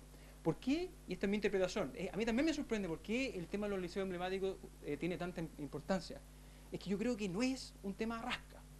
Yo creo que hay un tema, una columna vertebral que le está diciendo a las familias que realizaron un esfuerzo importante, es decir, esto es, para allá vamos.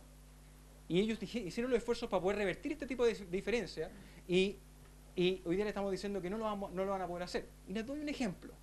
Esto yo lo hice en mi computadora. Imagínense lo que yo podría hacer, lo que podría hacer el Ministerio de Educación, ¿cierto? Estos son los niños del 10% de los colegios mejores en Chile. Los seguimos de cuarto básico hasta la PSU. Matrícula, 29.000 chicos, 2.480 niños, llegan con 750 puntos o más, 22.651 la dan, 21.188, 450 más pueden postular. Les va súper bien a estos colegios. Entonces yo digo, el tema entonces, el ranking es para esto. Que estos fueron seleccionados por acá, eran súper buenos, estaban aquí, fueron seleccionados. Te voy a dar vuelta al punto. ¿Y qué pasa? Si es que con esa lógica yo no me hago cargo de este problema. Es que cuando yo miro el 10% de los más malos, colegios, son 11.000, son colegios más pequeños, y empiezo a ver la progresión de estos chicos en el sistema, yo observo que solamente 4 estudiantes de esos 11.367 en cuarto básico sacan más de 750 puntos. Entonces, bajo la lógica del velo y la ignorancia, yo voy a esperar que estos chicos lleguen a la universidad cuando realmente ahora pueden empezar a tomar decisiones, ¿cierto? Donde la universidad de alguna forma es más heterogénea, por lo tanto hace sentido que estos tipos se seleccionen. Y yo les digo, mire, durante todos estos años yo sabía, en cuarto básico, que usted tenía un problema. Pero sabe que es injusto seleccionarlo porque le va a generar estrés, es injusto porque de alguna forma se puede equivocar. ¿Y qué pasa si me equivoco?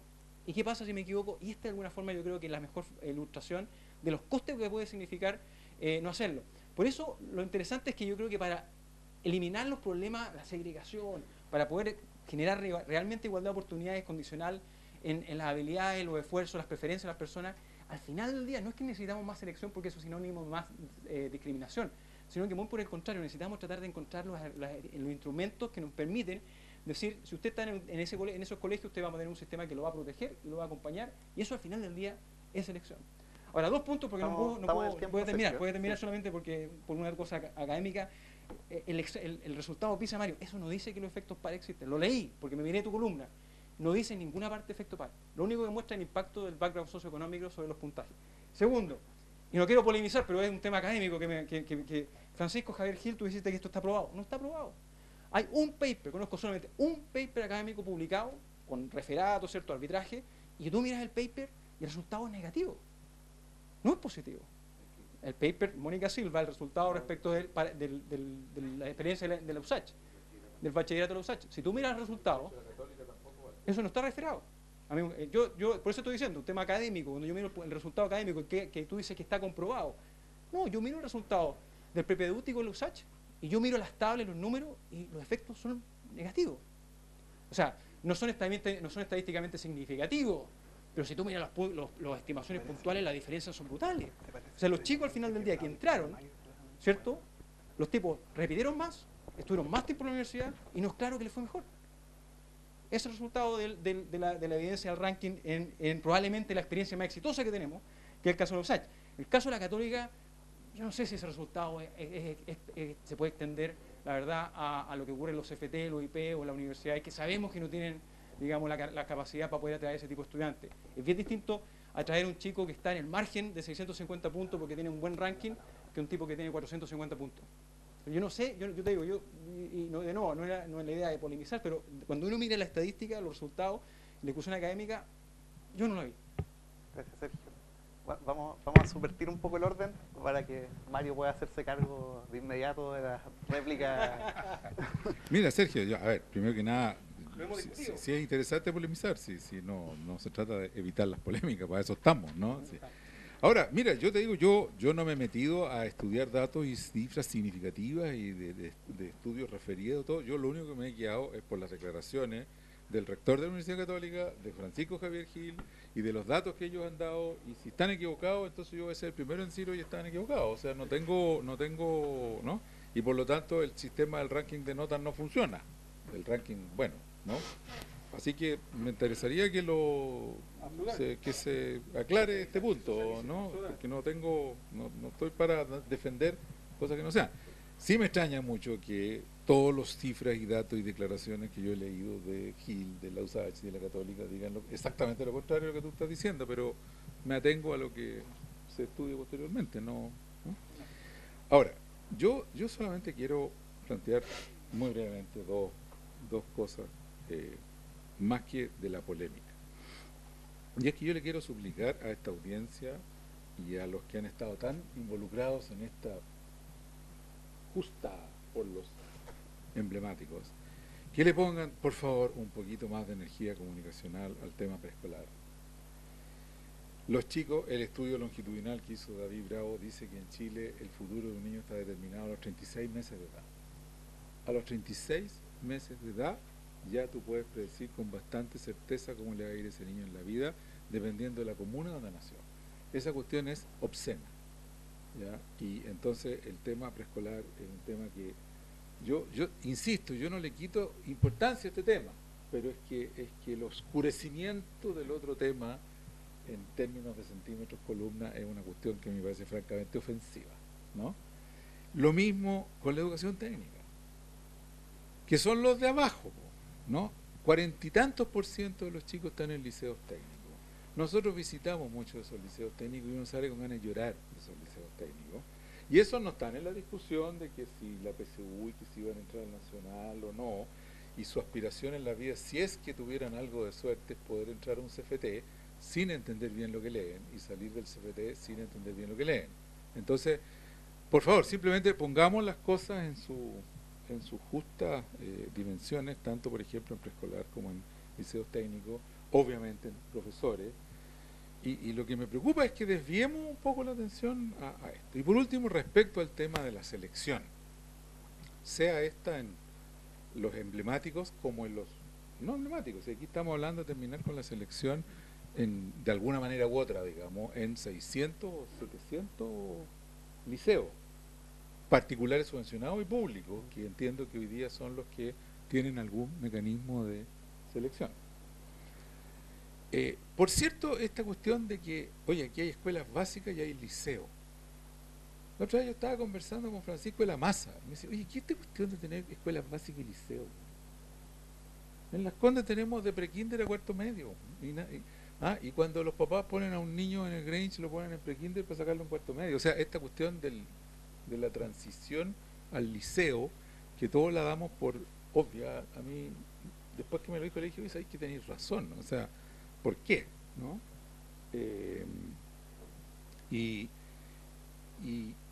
Y por último, yo te digo, nosotros en Educación 2020 no somos un instituto de estudios, somos un advocacy group, si es que se puede llamar, que tratamos de acumular datos y evidencias de donde la podamos encontrar.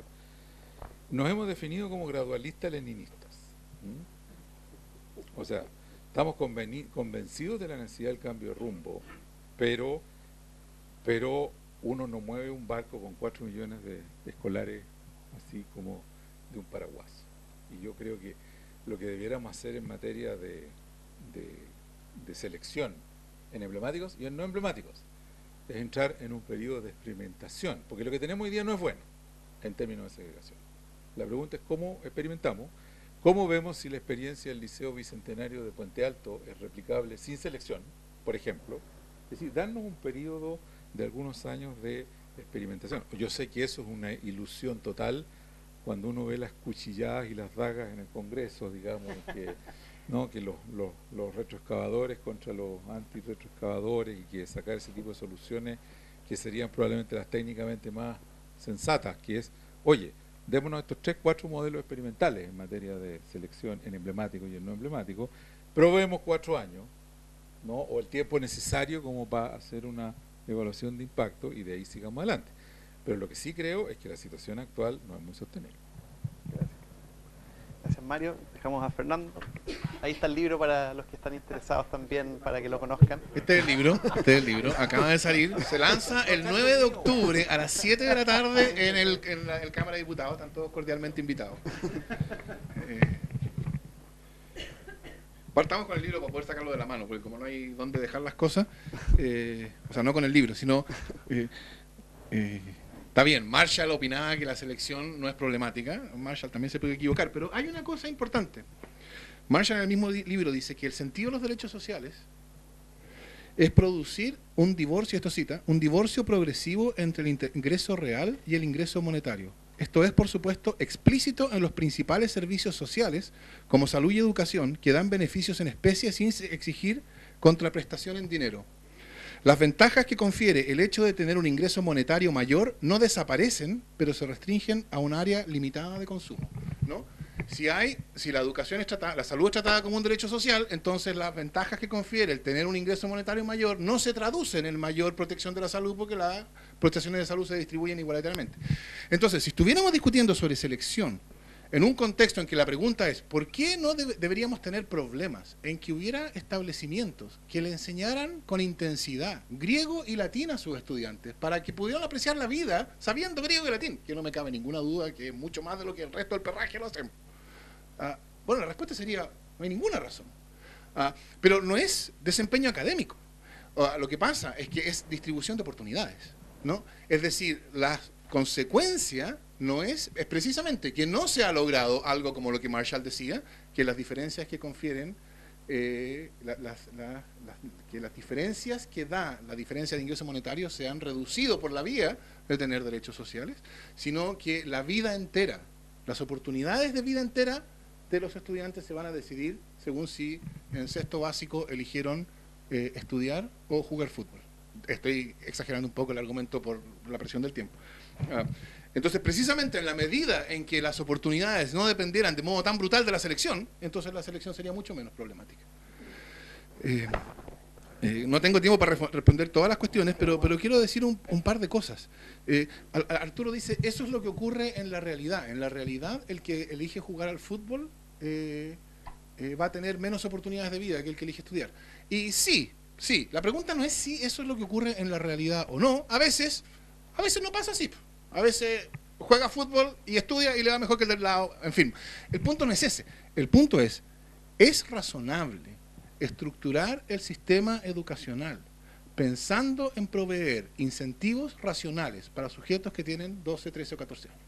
O sea, yo creo que como una manera de pensar el proceso educativo, darle garrote y zanahoria con sus oportunidades de desarrollo vital, no con el hecho de que se va a sacar un 7 y no se va a sacar un 3 y al que se saca un 7 lo vamos a aplaudir cuando entregamos la nota, porque no es una cuestión de todo o nada, es una cuestión, mientras más decisivas sean las consecuencias para las oportunidades de desarrollo de la vida, bueno, más deberíamos retardar el momento en que se toman las decisiones de las cuales esas consecuencias se siguen. Es una cuestión gradual. Si se trata de aplaudir al que se saca un 7, yo no tengo ningún problema en que se aplaude al que se saca un 7 en primero básico. Si se trata de decirle, usted va a entrar a un establecimiento que le va a asegurar mucho mayores oportunidades que a este otro, bueno, yo diría hacerlo por referencia a decisiones tomadas cuando la ley ni siquiera permite contratar, me parece que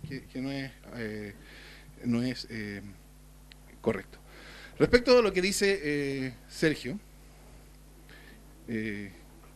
¿qué pasa si me equivoco? Bueno, el problema de las decisiones políticas es que uno nunca puede tener certeza completa antes de tomarla, porque no tomarla también es tomarla.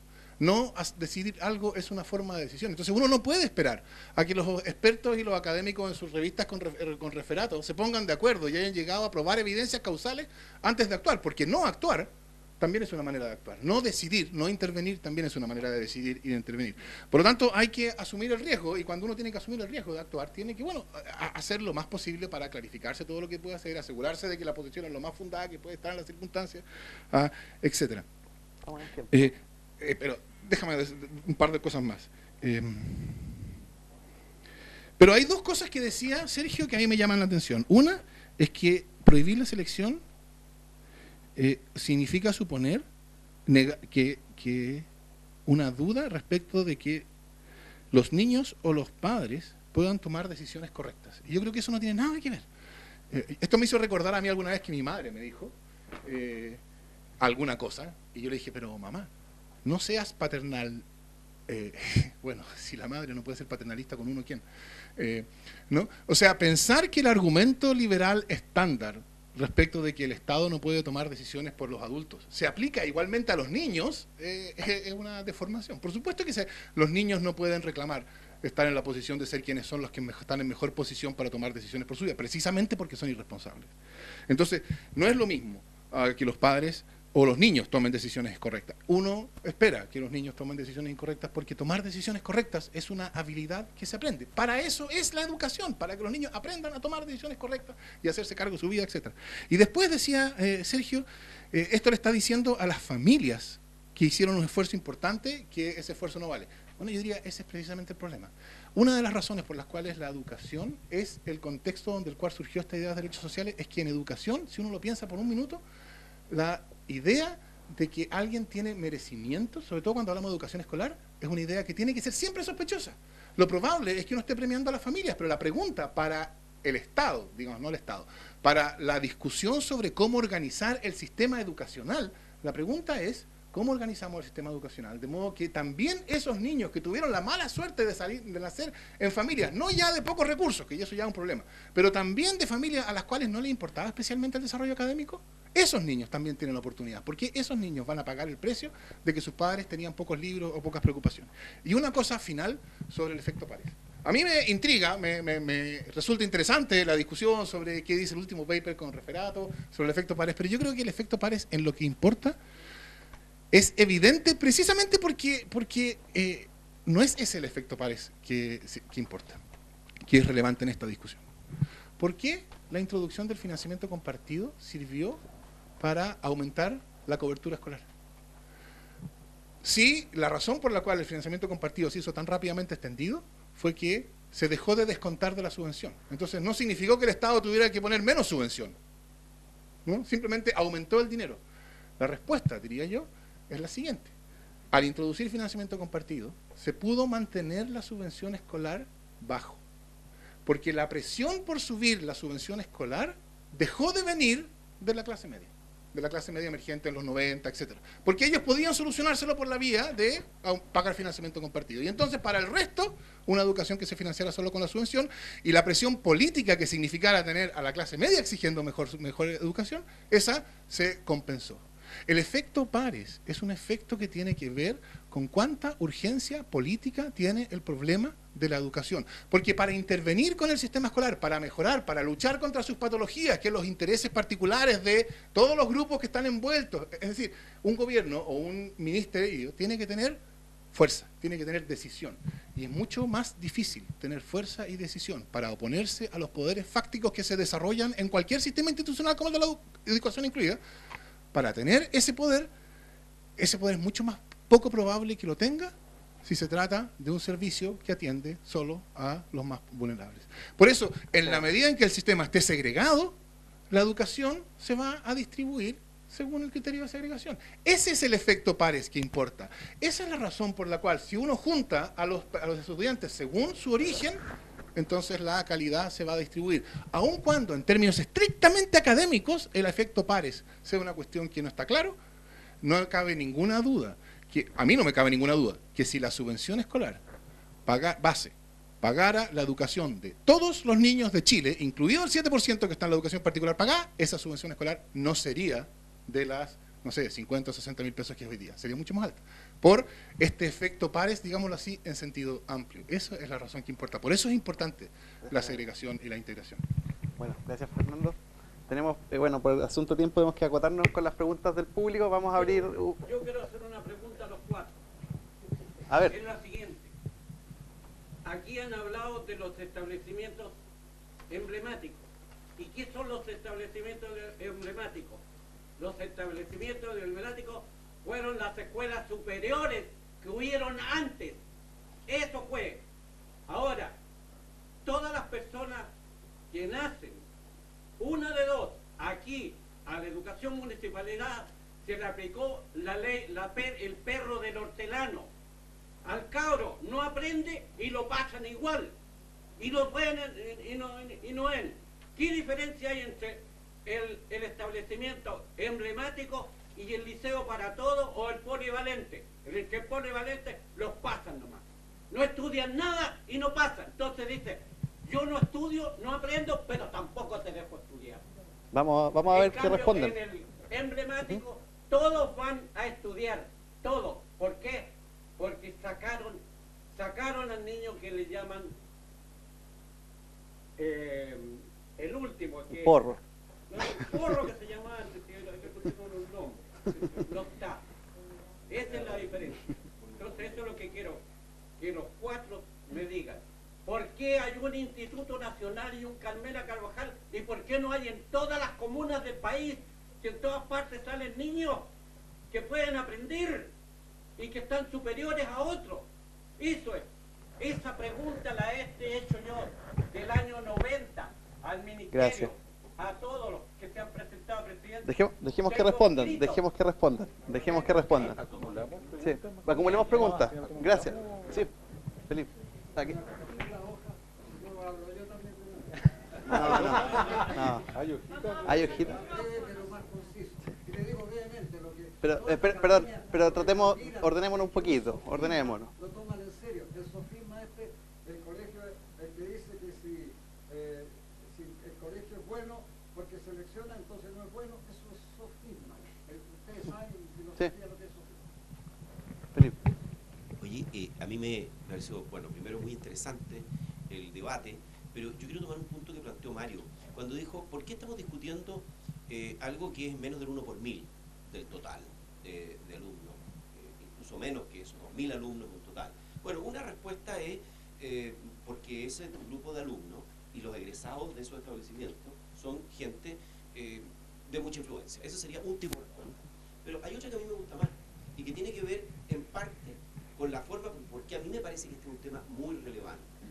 Me parece muy relevante porque hay dos cosas que son claves no solamente para los 2000 alumnos que se educan ahí. El primero es la externalidad positiva sobre la sociedad. Y de alguna manera ustedes, Arturo, de alguna manera se refiere a eso, Sergio, cuando uno plantea que estos alumnos que asisten, no solamente obtienen y que van a los emblemáticos, o van a estos, al menos a estos dos, no solamente están obteniendo un beneficio para sí mismos, sino un beneficio que llega a otros en la sociedad. Esa es la definición de una externalidad. Entonces, en la medida que aquí hay una externalidad positiva, es una buena razón para estar discutiendo este tema. Lo segundo, el concepto de del incentivo. Yo creo que una de las cosas que uno como que soslaya, si bien el sector Fernando algo dijo en la última parte, es el incentivo en los que no entran, porque aquí el hecho de que hay una competencia por entrar, ahora que esa competencia se dé hasta sexto básico, bueno, los niños compiten adentro del colegio en todo, desde primero básico, ¿no? Entonces, el incentivo que hay para aquellos que están en el universo de colegios que tienen acceso público a estos emblemáticos, para poder llegar a tener un cupo, se rompe. Y yo creo que eso también tiene un efecto sobre el rendimiento en los colegios, ¿no es cierto?, en estas instituciones públicas, en la básica, si es que a uno le dicen, primero si uno lo rompe de forma estricta, porque uno diría, oiga, si al final me voy a una tómbola, ¿qué sentido tiene que me esfuerce tanto? Que no voy a poder tener, una de las razones para mí del rendimiento era no irme a la tómbola, porque donde estoy es una tómbola. Entonces creo que ahí hay un segundo punto. Y lo tercero es, yo digo, y tiene que ver también con la primera pregunta que se hacía acá, el tema de la replicabilidad, de la escalabilidad del proyecto. Yo creo que si uno lo que puede hacer, y ese es un punto que yo sé que Mario tiene una idea muy negativa de los emblemáticos, y los bicentenarios, digamos, de los bicentenarios. Está bien, pero yo creo que ahí la clave que uno puede decir, si uno puede generar en las distintas regiones del país, más de uno por región, uno, dos o tres instituciones a las cuales haya esa aspiración por llegar, haya ese efecto de incentivo adecuado y de oportunidad para los que no tienen acceso a la educación privada, yo creo que es muy potente. Y lo último es el tema de la selección. Yo creo que el tema fundamental es si la selección tiene o no algún efecto en resultados. Parece que la evidencia dice que sí la tiene. Acumulemos una más y cerramos. ¿Ah? Hola, mi nombre es Mariano Rosenberg, soy director de Educación de la Municipalidad de Providencia. Nosotros en Providencia tenemos 3 de los liceos llamados emblemáticos y desde este año estamos aplicando una política de selección no académica en esos liceos para estudiantes de octavo básico de la comuna. Eso ha implicado que, por ejemplo, en el Carmela Carvajal 37 estudiantes entraron a primero medio sin pasar por el proceso de selección académica y que a esta fecha, casi cerrando el año, prácticamente no hay diferencias en el rendimiento que han tenido con alumnas que han sido seleccionadas con prueba de selección, en este caso. Es una muestra pequeña, pero es una forma de demostrar que sí se puede empezar a abrir una cultura y un debate un poquito más amplio. Nosotros rechazamos esta idea de hablar de buenos y malos alumnos, o alumnos de buena calidad o alumnos de mala calidad. Lo que hay son liceos de buena calidad y liceos de no tan buena calidad, y lo que tenemos que apuntar es que esos liceos de buena calidad sean abiertos a cualquier alumno que quiera entrar, y no solamente a aquellos que son destacados académicamente. Si hacemos eso, efectivamente vamos a estar generando el cambio cultural que necesitamos en la educación hoy día, y no necesariamente entregándole a solamente algunos el acceso a una educación que está por encima de la que el resto va a recibir. Eso, gracias. Gracias, Mariano. ¿Había alguien más? Ah, que no la vemos.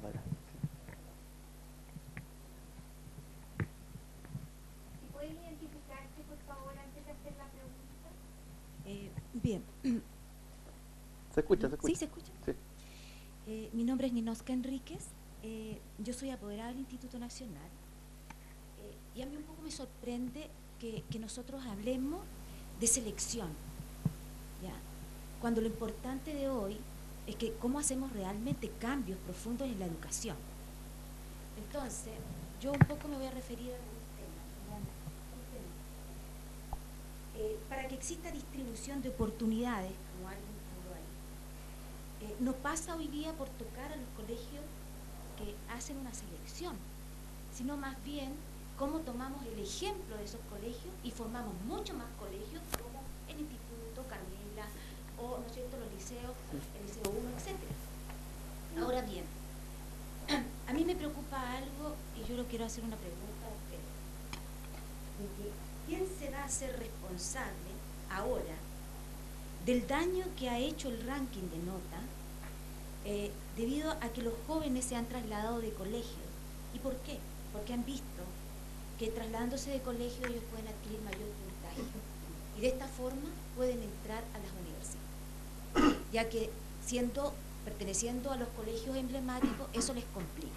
Yo quisiera saber quién realmente se hace responsable de eso, porque aquí hay un daño emocional de la familia, un daño psicológico por parte de muchos jóvenes que se han cambiado, después de estar mucho tiempo en sus colegios, han tenido que recurrir a otros establecimientos porque allá van a adquirir, ¿no es cierto?, 200 puntos o 180 puntos más de los que van a obtener en el Instituto Nacional o en el Carmela Carvajal o en el Liceo 1 o etcétera, porque tenemos muchas partes y tenemos comprobación cómo hacerlo. Gracias. Me gustaría saber eso. Pasamos a la respuesta, por cosas que para cuadrarnos en los tiempos tratemos... Momento, yo quisiera agregar algo. Yo quisiera agregar a don Mario y al señor Atria el sentido de que el señor Gil y el señor Solesi ayer, por ejemplo, hace una entrevista y dice que el ranking de nota es una performance y que el señor Gil el sábado pasado en una reunión en Providencia dice que si nos equivocamos, nos equivocamos. Entonces yo creo que realmente las palabras de estas personas, tal como lo dijo ayer el controlador señor Mendoza, aquí se están evangelizando un sistema que no tiene sentido y que, como dice Ninoska, yo soy apoderada del Liceo 1, ¿quién se hace cargo de estos niños? Y nosotros no somos ni de izquierda ni de derecha, simplemente somos apoderados y que en este momento tenemos una situación completamente terrible con nuestros hijos. Yo ayer fui a cambiar a mi hija un 2x1 porque realmente ahí le bonifican 180 puntos, entonces, ¿de qué nos están hablando? Si realmente nosotros hoy día tenemos que decirle a nuestros hijos, miéntanle al sistema y para que ellos puedan realmente ingresar hoy día a las universidades de Chile o a la Católica. Gracias. Muchas gracias. Gracias. Demos la oportunidad para que respondan porque ha habido bastante presión para ello. Vamos, Fernando, tratemos de dentro de un minuto.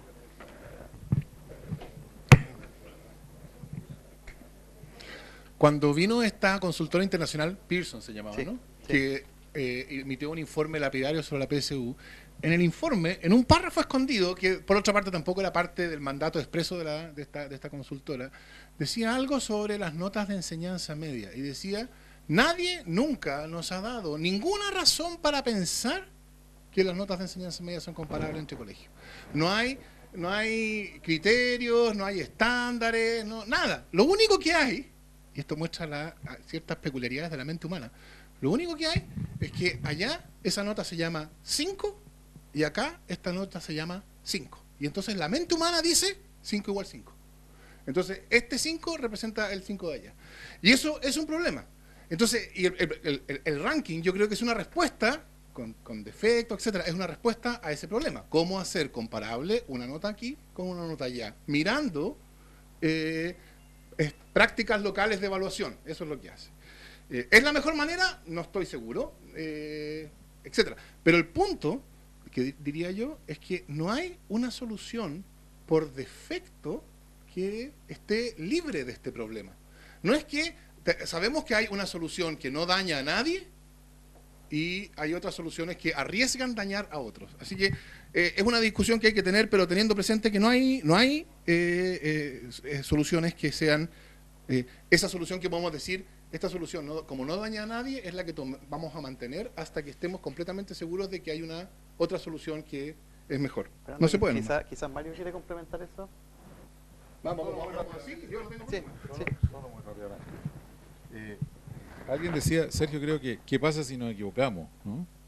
Bueno, al tomar la decisión de pasar a PSU como único criterio de admisión en la universidad, nos equivocamos. O se equivocó el país. Metimos la pata hasta la chancla. Y hoy día entonces tenemos un sistema dedicado a entrenar niños para la PSU. Y los resultados no solamente han sido perjudiciales en términos socioeconómicos, sino que además en términos de calidad educativa. Yo les puedo decir una cosa, ustedes estamos aquí en la Católica, yo les voy a hablar de la Universidad de Chile, soy profesor en la Universidad de Chile, en ingeniería, puntaje corte 730 o no sé cuánto por ahí, ¿ya? Estamos hablando del 3% superior de la PSU, y yo les puedo decir que la mitad de los alumnos que yo enseño no son capaces de redactar un párrafo de una página coherente, porque no hay que perder el tiempo en enseñarles a redactar, porque hay que practicar para ciencia y practicar para la PSU, o sea, lo que tenemos es un sistema mal.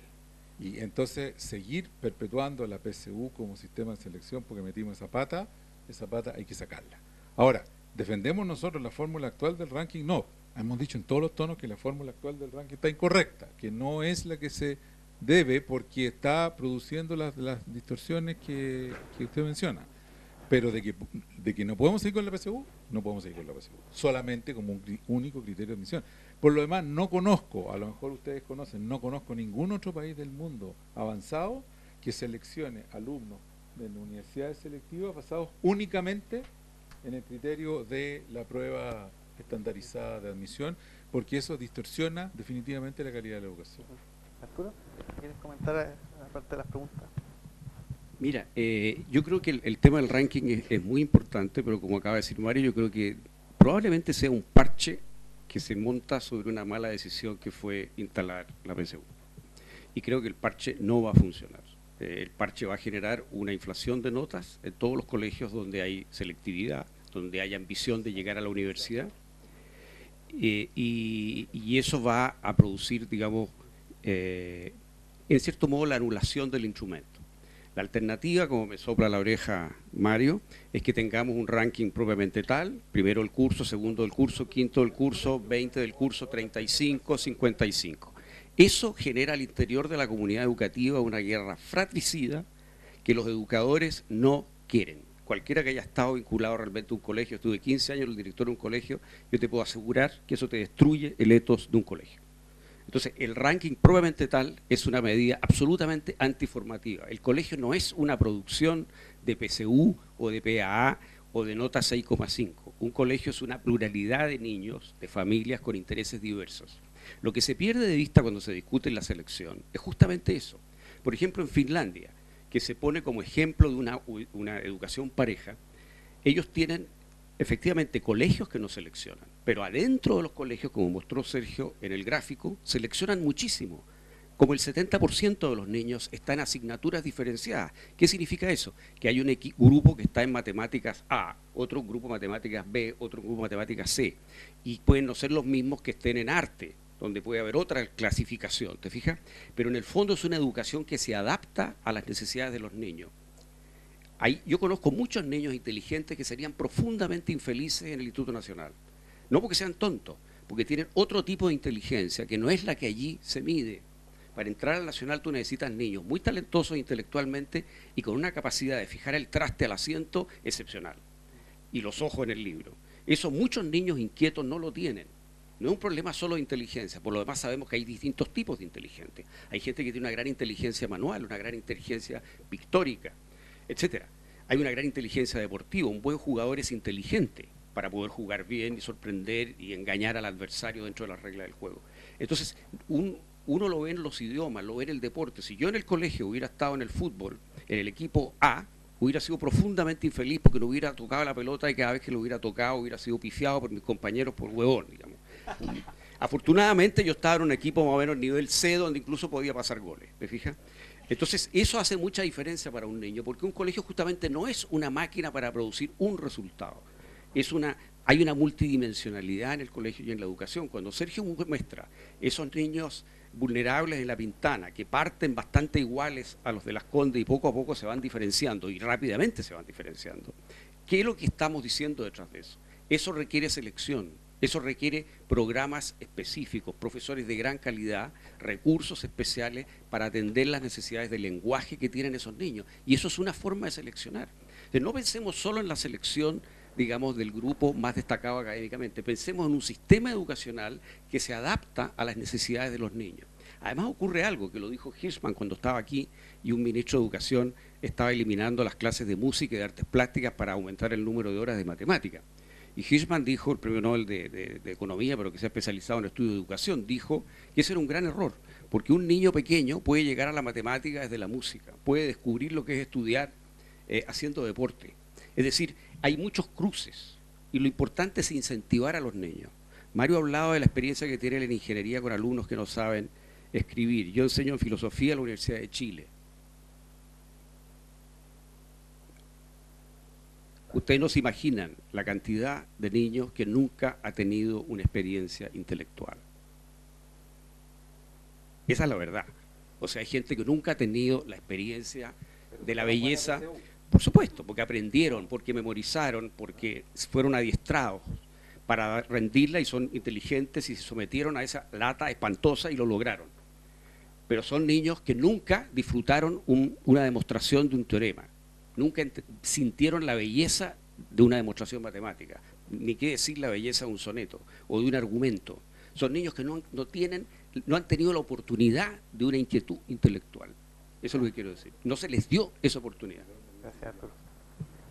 Bueno, vamos con Sergio. Yo solamente un comentario y haciéndome cargo un poco de la pregunta. ¿Quién es responsable respecto, volviendo al tema yo creo que los municipios, o sea, aquí hay un tema de sostenedores, quiénes son los responsables de la situación que están pasando los padres producto del ranking, del error del parche sobre un parche, son los papás. Y en ese sentido, la pregunta, el punto, quiero hacer justamente referirme al punto que tú levantas, porque en el fondo lo increíble es que utilizando casuística respecto a un evento en particular, yo sustento una lógica de un modelo alternativo, que precisamente esa es otra forma de cometer el mismo error. Al final lo que uno le gustaría es tener un análisis un poco más profundo respecto a cuáles son las consecuencias de esto, y decir que con una muestra de 35 alumnas, 40 alumnos, no sé cuántas habrán sido, pero entiendo que los directivos del liceo que tú te refieres no están muy contentos con el uso político de las estadísticas que estás planteando. Yo creo que eso es delicado. Yo creo que hay un componente político que efectivamente hay que hacerse cargo, y creo que pasa por los municipios tienen que responder cuál es la situación que hoy día existe. Sí, pero a ver, estamos muy pasados. Estamos muy pasados. Está claro que el tema daba, digamos. Sí. La mala calidad de los profesores. Sí. Bueno, dicho eso, ahora hago mi pregunta, porque ya se van a ir. Sí. ¿Por qué no se considera la alternativa que se usó antes en los tiempos de buena educación, por eso gobiernos radicales, en fin, que le daban realmente participación a la educación, que fueron los propedéuticos, para igualar el nivel de alumnos que según carreras de nivel universitario superior necesitan un nivel?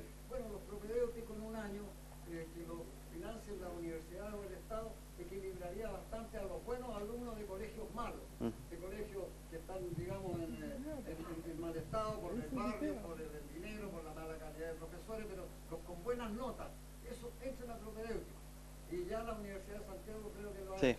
Y después lo otro también, el profesor Weinstein, ¿por qué no se Weisblut. el tema de los liceos técnicos y los liceos superiores? Cuando son ellos los que están en todo el quehacer nacional, en la ejecución de toda faena y toda actividad. Y además hay el prejuicio de que si le gustan las carreras técnicas, yo soy ingeniero mecánico, si le gustan las carreras técnicas parece que es medio tonto.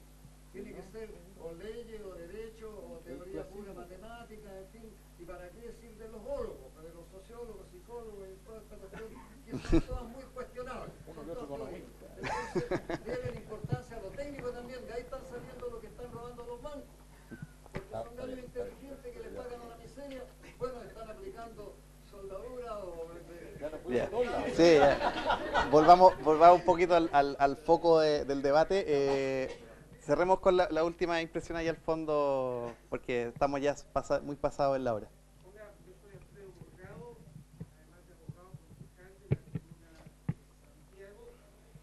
Y ciertamente, y muy brevemente, este tema, más allá que simple espectador y el interés que uno puede tener como abogado y además como concejal, han concurrido numerosos padres y apoderados de liceos que conocemos como emblemáticos a manifestar su preocupación, especialmente con el tema del ranking de notas.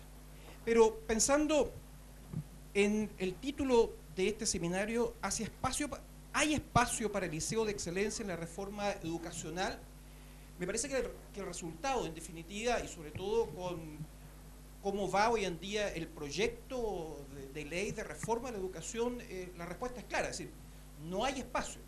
Cuando escucho a Fernando y cuando escucho a Mario, que nos hacen referencia y con mucho respeto y consideración, es decir, casi una postura francamente ideologizada, cuando el Contralor nos hacía referencia de este concepto de la evangelización, pocos días antes a los abogados yo les decía, aquí me parece que incluso casi son criterios religiosos. Es decir, y sobre todo cuando la pregunta que formula Sergio, ¿y qué pasa si nos equivocamos? Profundizo cuando Mario dice, nos equivocamos con la PSU y hoy en día tenemos este resultado. ¿Qué es lo que nos dice Fernando? Fernando dice, bueno, pero es que si es que no hacemos la reforma, nunca vamos a saber si no nos equivocamos o nos equivocamos. Eso al menos desprendo. Entonces, ¿por qué razón? Y esta es mi pregunta, que se la formulo a Mario y se la formulo a Fernando. Si es que todos coincidimos que los liceos emblemáticos, al menos yo estudié en el Instituto Nacional, salí de aquí en 18, ahí pasé al liceo 11 y tuve la posibilidad cierta de ingresar al Instituto Nacional por propia decisión a pesar de no tener 18 años. Yo salí del Instituto Nacional a los 16 años. Vamos a la pregunta, Alfredo. Entonces la pregunta es, ¿por qué razón? Y sobre todo con el planteamiento que dice Mario, veamos este liceo emblemático de Puente Alto, que no se seleccionó. No se selecciona, pero resulta concretamente de que tienen extraordinarios resultados. ¿Cómo? Y aquí va a ir la pregunta, ¿cómo? Con mayor inyección de recursos y, segundo lugar, por mejores profesores. Entonces, ¿por qué razón? Si es que, tomando el ejemplo de este liceo Puente Alto, mejoró sustancialmente, ¿por qué tenemos que terminar con los liceos emblemáticos que bien están funcionando en lo que respecta a sus resultados uno por uno? Es decir, es necesario, y con esto finalizo definitivamente, quedó clara la pregunta, ¿es necesario terminar con los liceos emblemáticos para mejorar los otros liceos? Gracias. A ver, Alfredo, primero que nada quiero ser súper claro. Tú estás diciendo que yo estoy diciendo que hay que terminar con los liceos emblemáticos y nosotros jamás hemos dicho eso, ¿ya? Entonces, por favor, no pongas en mi boca cuestiones que no he dicho. Nosotros hemos planteado en todos nuestros documentos que hay un espacio para liceos, no sé si llamarlos emblemáticos o de este tipo o del otro, que sí lo hay, que debiera ser un pequeño porcentaje de los liceos, lo hemos planteado tanto. Por lo tanto, si la pregunta del seminario es, ¿hay espacio? Nuestra respuesta es sí, hay espacio. Perdón, podemos discutir si el mecanismo de selección de ingreso es por nota, es por esto, por lo otro, es por proclividad al arte o a la ciencia, la cuestión, pero el que haya un pequeño porcentaje de liceo emblemático o de selección de alguna naturaleza en Chile, hoy nos parece que en la trayectoria histórica de Chile sí lo hay. ¿Ok? Otra cosa es que yo creo que de aquí a 10 años más este seminario sea absolutamente innecesario. Y que tengamos en todas las comunas de Chile una oferta de educación pública de tal calidad que realmente no haga demasiada diferencia si el niño entra al liceo X o el liceo Y y el liceo Z. ¿Ok? Porque en este momento el liceo emblemático es un parche para una sociedad completamente segregada en su sistema escolar. Lo que quisiera yo es que tuviéramos la no necesidad de liceos emblemáticos, y si hiciéramos las cosas bien en todos los ámbitos de la reforma, partiendo desde preescolar en adelante, este seminario se volvería obsoleto en 10 años más. Eso es este es nuestro deseo. Y por último, un pequeño comentario. Felipe Larraín se fue, pero que yo creo que es un comentario muy profundo, y que tú tocaste el tema del copago, que no es parte de este seminario, que es otro tema, otra discusión y otra polémica. Pero yo quiero que hagamos la pregunta filosófica. No soy filósofo, pero me gustaría que mis colegas liberales me la contestaran. Tomemos un niño de 8 años, ¿ya?, que sus apoderados, porque aquí se dice, no es que el esfuerzo de la familia, hay que premiar el esfuerzo de la familia, ¿ya? Supongamos que tenemos un niño de 8 años y el vecino del frente tiene 8 años, ambos son niños relativamente vulnerables, y los apoderados de un niño decidieron que ellos sí se le iban a jugar para pagar 20 lucas de copago, ¿ya? Porque con eso supuestamente los van a subir, en realidad, de pares, ¿no? Eso es lo que están logrando con eso. Y supongamos que el niño de la casa del frente, sus padres, no tenían o la plata, o el interés, o las ganas. ¿Qué culpa tiene el niño de esto? Entonces, el avanzar hacia la gratuidad universal a mí me parece esencial en una sociedad, porque incluso los derechos del niño son superiores, a mi juicio por lo menos, a las actitudes que tomen o dejen de tomar las familias. Eso no significa que las familias no sean muy importantes en el proceso educativo, pero no podemos castigar a los niños por decisiones de los padres, y menos aún si hay padres que lo que tienen es a una abuela en el hospital y que realmente toman una decisión consciente de que mejor no va a pagar las 20 lucas o las 40 lucas de copago. Bueno, me toca la desagradable misión de poner término aquí al foro. Lamentablemente, obviamente es un tema que da para mucho más, quedaron todos ahogados con cosas que decir, lo que demuestra en cierto sentido que había tema, digamos, y podemos hacer perfecto, claro, ojalá. Y le agradecemos por estar acá, le agradecemos a nuestros invitados panelistas, un aplauso yo creo para ellos, para el público también. Y muchas gracias, pues, que tengan buenas tardes.